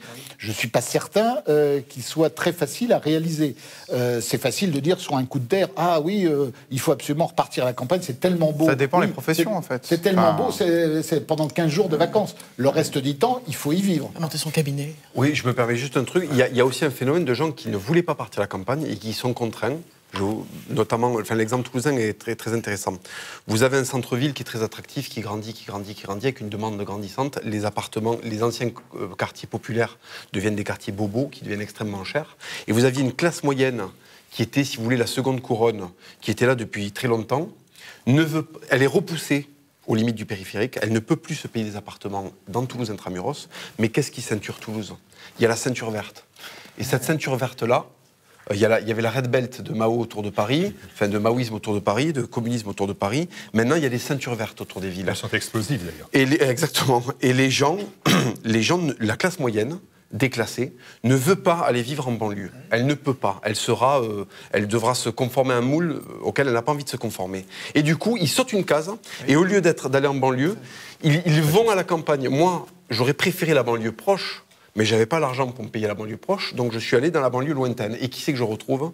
Je retrouve toute la classe moyenne déclassée, je retrouve tous les gens avec qui j'ai grandi dans les années 90. Nos parents, ces boomers, ont eu accès à la petite propriété à l'époque où ça coûtait rien aux alentours de Toulouse. Nous, maintenant, il faut qu'on aille à la campagne. Alors, heureusement, à Toulouse, c'est un pays de cocagne. Je peux vous le dire, puisque je viens d'aller en Picardie, donc ça y est, je comprends la chance que j'ai d'être né à Toulouse. Je suis désolé, mais je suis obligé de vous le dire. Et donc, ça, en fait, nous... Non, mais au contraire, ils ont beaucoup de mérite parce qu'ils s'accrochent à une terre qui n'est pas facile. Nous, dans le sud-ouest, on a une terre qui est tout pousse. Il y a quand même des transports. Moi, je ne suis pas à plaindre. Je pense à d'autres campagnes. Les gens qui sont dans la Creuse, les gens qui sont en Picardie. Ah bon, d'accord, il y avait une coalition de la Creuse. Il y a une coalition. C'est ce truc, vous dites Creuse, il y en a 10 qui se lèvent en disant comment tu t'en prends à la Creuse. C'est les 10 habitants de la Creuse, ils sont au désert des transports. C'est ça, et ça c'est une réalité. Dans la Creuse, et dans, je ne sais pas, en Ardèche, les transports, c'est le désert. Alors, non, mais c'est une vision, alors là, complètement périmée. Tout ça pour vous dire que nous, à Toulouse, ça va, la campagne est proche, ça va, mais je sais qu'il y a d'autres régions où c'est beaucoup plus sinistré au niveau des transports. Voilà. On ne donnera pas le nom des régions. Par exemple, la Creuse, allez, bam. La Creuse. Alors, qui veut prendre la parole? Francis. Je voudrais en profiter pour saluer mon frère, qui doit nous regarder, et qui est conducteur d'autobus dans la Creuse. Et voilà, d'accord, félicitations. C'était lui. Non, ce que je veux simplement dire que ça me paraît une bonne chose que Paris et les grandes villes perdent un petit peu de leur splendeur sur ce terrain-là, j'entends. Oui, parce que ça me paraît une bonne chose que l'immobilier stagne, voire régresse. Ça me paraît une bonne chose que... Il ne régresse pas, oui, enfin, ça peut se produire, en tout cas. Enfin, ça ne se produit pas pour l'instant. Ça démarre depuis peu de temps. Ça augmente plus.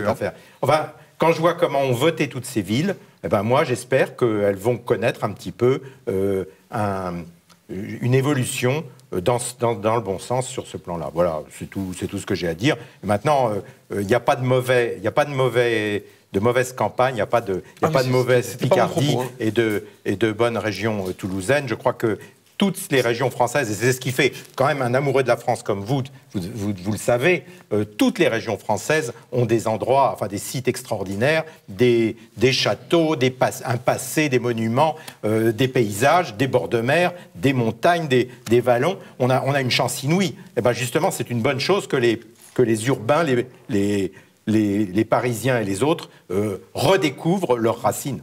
Je vais laisser Pierre Marin, je vais vous donner la parole tout de suite. Pierre Marin, réagir parce que en fait, je pense vous êtes étudiant parisien, on a l'impression que sans bitume c'est la mort. Non, pour vous. J'ai plusieurs double vies quand même. Je connais je ne sais pas. Je connais en dehors du périphérique. C'est pas vrai. Simplement, juste pour répondre à l'interpellation qui a été faite. En fait, je pense que ce qui est et c'est ce qui manquait peut-être au début. Quand on parle de la campagne, il ne faut pas en faire non plus un endroit où tout se passe bien et qui est une espèce de bouffée d'air incroyable. Il y a des endroits en France qui sont déshérités, où il y a une misère incroyable, où on a tout détruit. Moi, je vous invite, puisque vous étiez en Picardie, à venir dans l'Aisne, à Laon, à venir en Thiérache. Ce sont des endroits qui ont été à un moment très fréquentés par les touristes anglais. Il y avait le Poma, c'était une espèce de métro qui montait tout en haut jusqu'à la cathédrale, c'est extraordinaire. Mais je suis allé à Laon. Laon, d'accord, je ne connais pas Laon. Mais moi, je vois de quoi vous parlez dans le sud-ouest, j'ai découvert le Béarn cet été, cet endroit est le centre du monde, c'est extraordinaire, c'est magnifique. Et comme on en est embrassé tout le monde, donc j'embrasse les gens avec qui j'étais dans le Béarn cet été. Elles se reconnaîtront. Ils se reconnaîtront. Se reconnaissent déjà et elles s'engueulent. mais plus sérieusement, il y a des endroits en France où en fait, les gens ont fui aussi. Quand vous êtes dans Thiérache et que vous n'avez plus un seul service public, plus un seul lieu de sociabilité. Parce qu'avant, il y avait la paroisse, on n'avait pas besoin de quitter son village, il y avait tout. Avec le commerce, il y avait le lieu de sociabilité qui est un élément indispensable. On n'est pas des homo economicus, on n'a pas juste besoin d'un pharmacien et d'une supérette. Il y a aussi des choses qui se font. Ouais, aujourd'hui, un lycéen en province, il pense à aller à la ville, ce qui est terrible. Si on ne reconstruit pas la France aussi dans ces endroits-là, pas seulement dans les villes. Évidemment qu'il faudra faire un grand ménage ou les laisser s'effondrer, je ne sais pas, mais c'est en cours en plus, parce qu'il y a un chiffre, alors d'habitude je viens avec mes chiffres, je n'oublie rien, mais il y a un chiffre qui est sorti récemment où les écoles publiques qui se vident à Paris depuis 10 ans, ça on le sait, mais alors maintenant il y a aussi les écoles privées. C'est-à-dire quoi ? C'est-à-dire que les familles s'en vont définitivement, elles partent toutes. Et Paris va ressembler à un espèce de truc de fonctionnaires. Paris du bureau et d'alcool, les gens s'enfuient, donc c'est normal. De fonctionnaires. Il faut les faire de Paris la ville où il n'y ait que des touristes. Le problème, c'est qu'on a interdit aux touristes de se déplacer. Des touristes, des fonctionnaires, des réfugiés et des jeunes start-upers. Des clandestins. Voilà. Vive Paris. Génial. Philippe Ménard, vous êtes passé au-delà du périphérique, vous habitez aux Portes. Oui, j'habite aux Portes et régulièrement je me plonge en province. Non. Si, un peu partout. Voilà, le Gers, la Sarthe, qui est beaucoup mieux que la Mayenne, pardonne-moi Philippe. Voilà, et, on voit quelqu'un qui n'a jamais voyagé, c'est marrant. Voilà, et la Bretagne, enfin, la Picardie, le Babéry, tout est parfait. Donc moi, ce qui m'a intéressé, c'est surtout que avant la crise, Sadiq Khan, maire de Londres, Anne Hidalgo, maire de Paris, nous explique qu'il y a des villes-mondes et que ces villes-mondes sont le modèle de l'avenir. Alors, plus de 50% de la population mondiale est désormais urbaine. Donc avec des villes, Paris c'est petit, hein. Il y a des villes où il y a 18 millions d'habitants, 24 millions, enfin donc à Shanghai 27. Là, voilà, on est vraiment minuscule et des villes qui explosent, des villes de 10 millions d'habitants qui il y a 20 ans n'existaient pas, ça existe avec il y a une orientalisation des villes absolument incroyable, les villes africaines aussi sont en train d'exploser et ces villes-mondes étaient censées être le modèle de démocratie, de gouvernance, etc. Arrive le virus et on s'aperçoit que, évidemment, ce sont dans ces villes-mondes que le virus est absolument incontrôlable, qu'on ne peut rien faire, qu'on ne peut pas se protéger, que tout le monde est contaminé. Et donc, du jour au lendemain, le modèle des villes-mondes qui étaient prêtes à faire sécession, comme Sadiq Khan, le maire musulman de Londres, et Anne Hidalgo, le maire on ne sait pas quoi de Paris, étaient en train de nous expliquer qu'ils étaient presque à s'affranchir du cadre national pour inventer en fait un nouveau royaume réservé aux villes et aux dominions qui entouraient la ville. Et là, non, en fait, échec complet d'une quelconque gouvernance sanitaire, échec complet de la fiscalité, échec complet de l'éducation, et donc... On ne peut pas dire que les ruraux soient opposés aux métropolitains, parce qu'effectivement, à côté de ça, le rural, voilà, c'est quand on habite Tours et qu'on veut un rendez-vous en octobre chez le dermato, on vous propose février, donc voilà, on a intérêt à ne pas avoir de maladie de peau, et puis sans doute pour l'ophtalmo, ça va être mars. Mais on est quand même en train de basculer d'une métropolisation heureuse, avec un schéma directeur en France qui ne favorise que 10 métropoles, contrairement au reste du pays, vers un schéma où on se dit que non, on va peut-être remettre un peu de moyens en ruralité. Mais enfin, cela dit, ça a été tellement saccagé qu'on a peine à croire qu'il faudra moins de 50 ans pour refaire un tissu rural avec de véritables emplois verts. Parce que comme les paysans ont largement contribué à pourrir la campagne, soyons francs, le gars qui maintenant, avec son tracteur, cultive 700 hectares en étant seul, alors qu'avant, il se contentait de 15 et qu'il y avait en plus 2 ouvriers agricoles, il fait quand même partie de ceux qui ont réussi à saccager le pays. Je tenais à le dire, parce que voilà... Beaucoup de gens aiment les paysans, mais en fait, je pense que les paysans sont des êtres nuisibles. Voilà. Oh non, on ne peut pas vous laisser dire ça. Non, c'est une blague, je précise que c'est une blague. Non, c'est une blague. Heureusement. Pierre Gentillet, juste insiste, Pierre, sur la notion, parce que comme vous vous intéressez toujours aux inégalités sociales et aux hôpitaux, entre la France rurale et la France urbaine, il y a aussi une France périurbaine, comme on dit, ce qu'on appelle la France périphérique. Il y a aussi cette France-là, qui n'est pas la France urbaine de Paris et qui n'est pas non plus la France rurale des villages. Il y a toutes ces banlieues, etc. Voilà, des petites villes, des Cromos, voilà, des banlieues. Oui. Cette France-là, elle existe. Est-ce qu'elle se retrouve dans l'un et dans l'autre? Je ne sais pas, je vous pose la question. Le problème, c'est que c'est de moins en moins la France, c'est le sujet, avec cette France-là. Enfin, si on appelle Enfin, il suffit de se balader dans, je sais pas, on parle des quartiers, quand on dit il y a des quartiers. Il y en a encore, il y a des Français, on les a retrouvés des quartiers, sur les c'est des villes entières. Enfin, Non, moi, en réalité, cette France-là, elle m'intéresse de moins en moins parce que je la sens de plus en plus en perdition et je ne m'y reconnais pas. Je défie n'importe qui d'aller se balader à Bondy et de dire qu'il se retrouve en France à Bondy. Je peux vous sortir comme ça 20, 30 noms de villes, et pas que à Paris. Hein. On s'est mis les gens de la Creuse, on s'est mis les paysans, on s'est mis les gens de Bondy, les gens de sortir des villes de l'Indre-et-Loire. Je peux vous parler de Saint-Pierre-des-Corps, je peux vous balader à Saint-Pierre-des-Corps, vous balader à la Riche. Bah, je suis désolé, il y a quand même des moments où vous avez un malaise. Ouais, et c'est normal. Avec la navette, vous êtes à Tours 5 minutes plus tard, et Tours, c'est somptueux. C'est parce qu'il y a le TGV. Il y a le TGV, c'est normal. Oui, c'est surtout parce que c'est des anciennes villes communistes. Saint-Pierre-des-Corps n'est plus une ville communiste d'ailleurs depuis les dernières élections municipales. Je le dis parce que ça doit être souligné, parce que ça fait 80 ans que les communistes avaient ce pays, avaient cette ville, donc il était temps que ça bouge. Mais je voudrais juste revenir ferroviaire, donc c'est intéressant sur ce qui a été dit et ce que vous avez développé notamment sur la... C'est vrai, il y a un malaise de la France rurale, de la France des campagnes. Alors il y a plein de choses à dire, mais effectivement il y a un vrai problème de pauvreté, mais la différence, et il faut le souligner parce qu'on ne le dit jamais, donc je profite de votre émission pour le dire, c'est que j'étais par exemple, il n'y a pas très longtemps dans le Cantal, J'ai randonné dans le Cantal, j'aime beaucoup l'Auvergne, c'est une des régions avec le Berry que j'aime vraiment beaucoup. Et c'est vrai qu'en fait, on voit que c'est pauvre. On le voit aux gens, on le voit aux habitations. Sauf que la différence entre ces gens-là et les gens, par exemple, du 93 que j'ai cité, mais il y a plein d'autres endroits, c'est qu'eux, ils ont la pauvreté digne. C'est-à-dire qu'eux, ils ne vont pas aller manifester pour étaler, entre guillemets, leurs conditions et pleurer, parce que ce n'est pas dans leur éducation, parce que ce n'est pas dans leur habitude, ce n'est pas dans leur façon de faire. Alors que, vous voyez, justement, je prends le 93, c'est l'argent qui a le plus... C'est le département qui a le plus d'argent public. Subventionné, oui. Le plus. Je veux dire, vous allez dans le Cantal, vous allez dans d'autres départements aussi du centre de la France. Je veux dire, vous regardez les routes. Il y a des vrais problèmes d'entretien. On parle des routes. Regardez les bus. Je veux dire, il n'y a pas beaucoup de transports en commun. Ils n'ont pas des ciné partout. Ils n'ont pas des loisirs partout. Et par contre, on va pleurer dans le 19e, dans le 20e arrondissement de Paris. Je voyais ça sur une vidéo de jeunes de l'immigration qui disaient « Vous comprenez, on n'a rien ici. » Non mais de qui on se moque, quoi, je veux dire. Et quand ils ont, ils y mettent le feu en plus. Et quand ils ont ? Ils y mettent le feu. Oh, boomer. Ouais, voilà.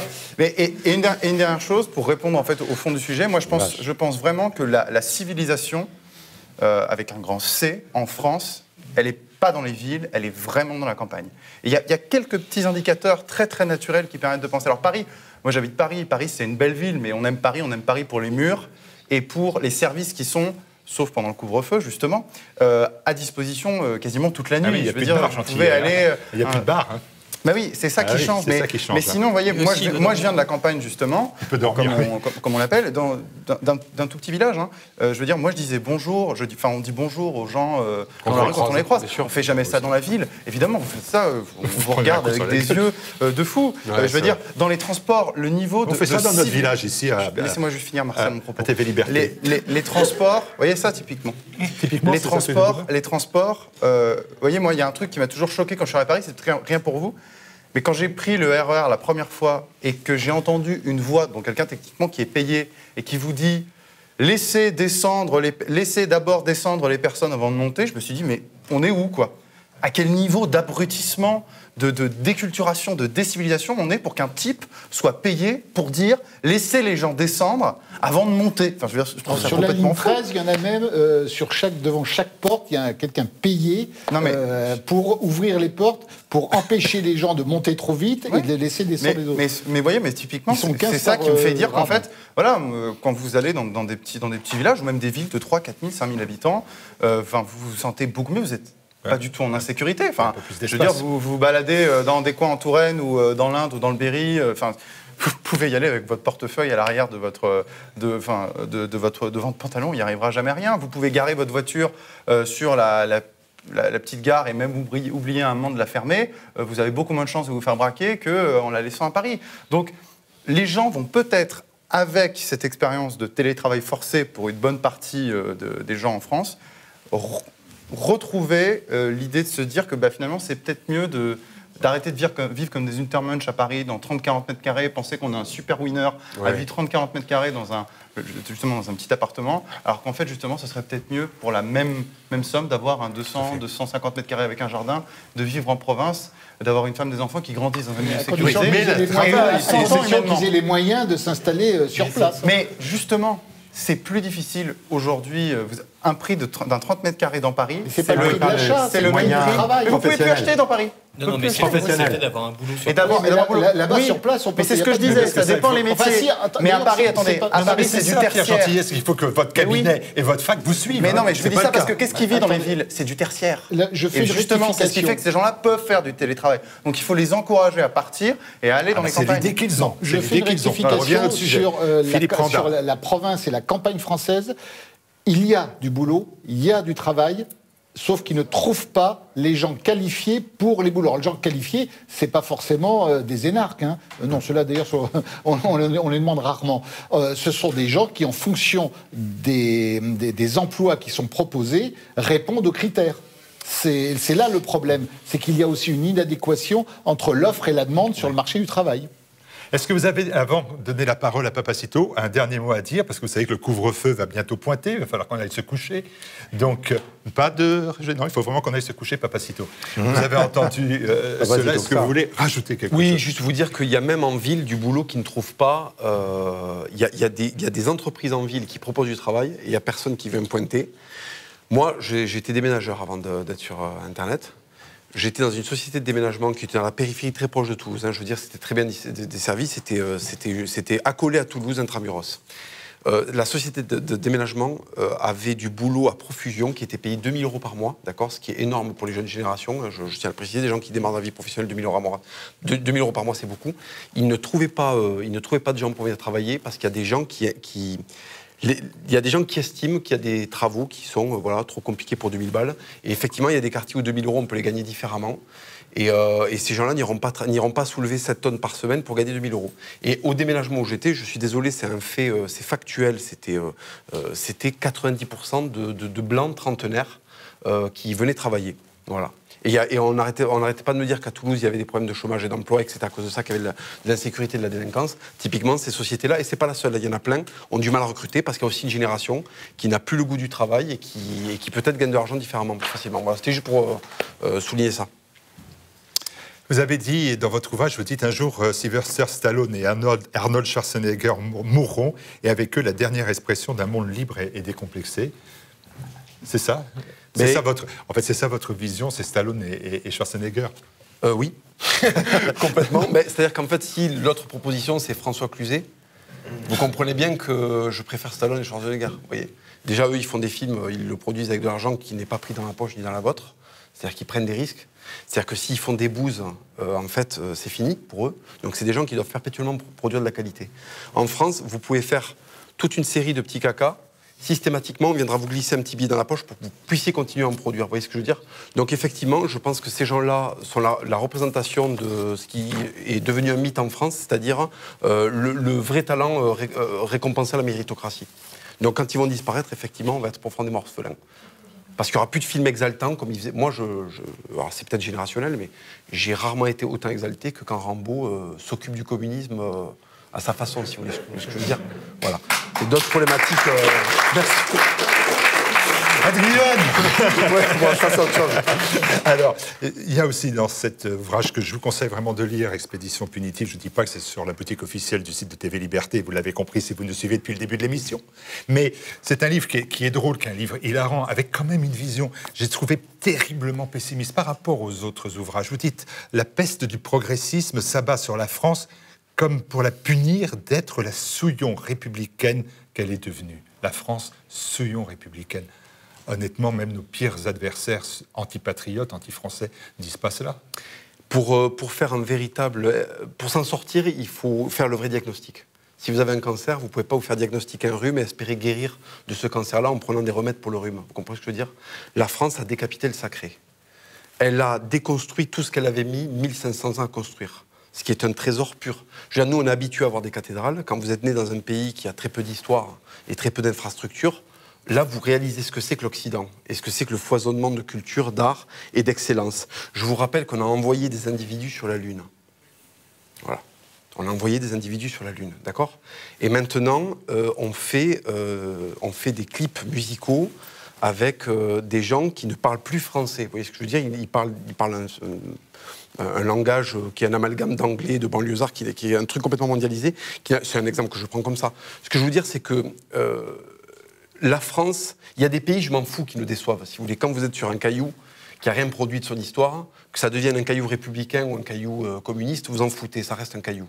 Dans un pays où il y a autant de cathédrales au mètre carré, où il y a eu autant de grands hommes, où il y a eu autant de productions artistiques, devenir un jiffy, quand on a été, si vous voulez, une grande maison, c'est une honte et c'est impardonnable. Voilà. Attends, ils ont des idées de génie. Oui, c'est vrai.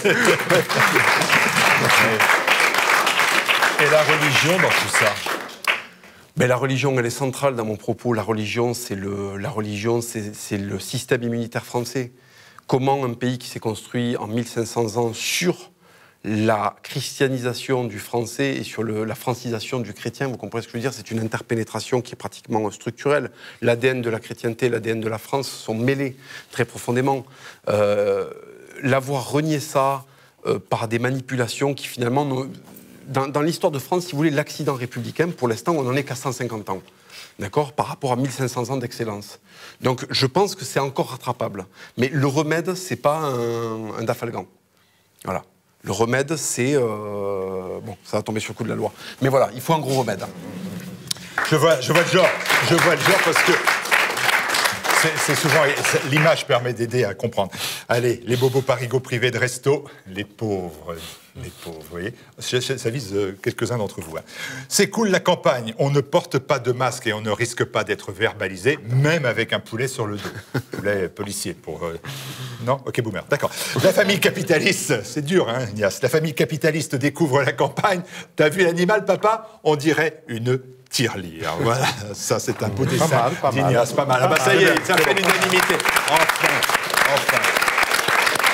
Merci beaucoup, Papacito. Je sais que vous avez fait une tournée à travers tous les médias, y compris alternatifs, pour venir présenter Expédition Punitive. Et puis, comme pour vous, ça a été une punition, l'idée, c'était de se tirer le plus rapidement possible dans votre province, à Toulouse. À ma punition de confort, quoi. Voilà, donc l'idée, c'était, avant le couvre-feu, de pouvoir se tirer de Paris. Non, mais ça va, j'ai mon temps. De toute façon, je vais le gruger, le couvre-feu. Je vais me faire une petite attestation. Et, de toute façon, là, j'ai 700 km à faire. À 21h, je serai du côté de la Creuse, justement, je crois. Voilà, donc... de toute façon, je suis déjà hors la loi, là.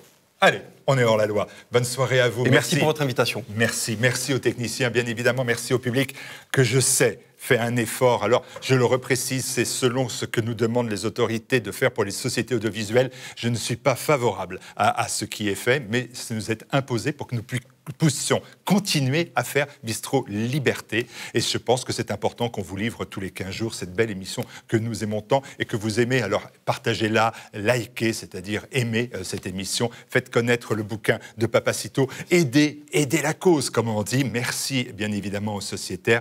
Et merci de nous retrouver. Ce sera dans 15 jours. Ça sera avec un maire d'une grande ville de France où on a l'accent. C'est tout ce que je vous dis. D'accord. Vous allez trouver. À bientôt. Bye.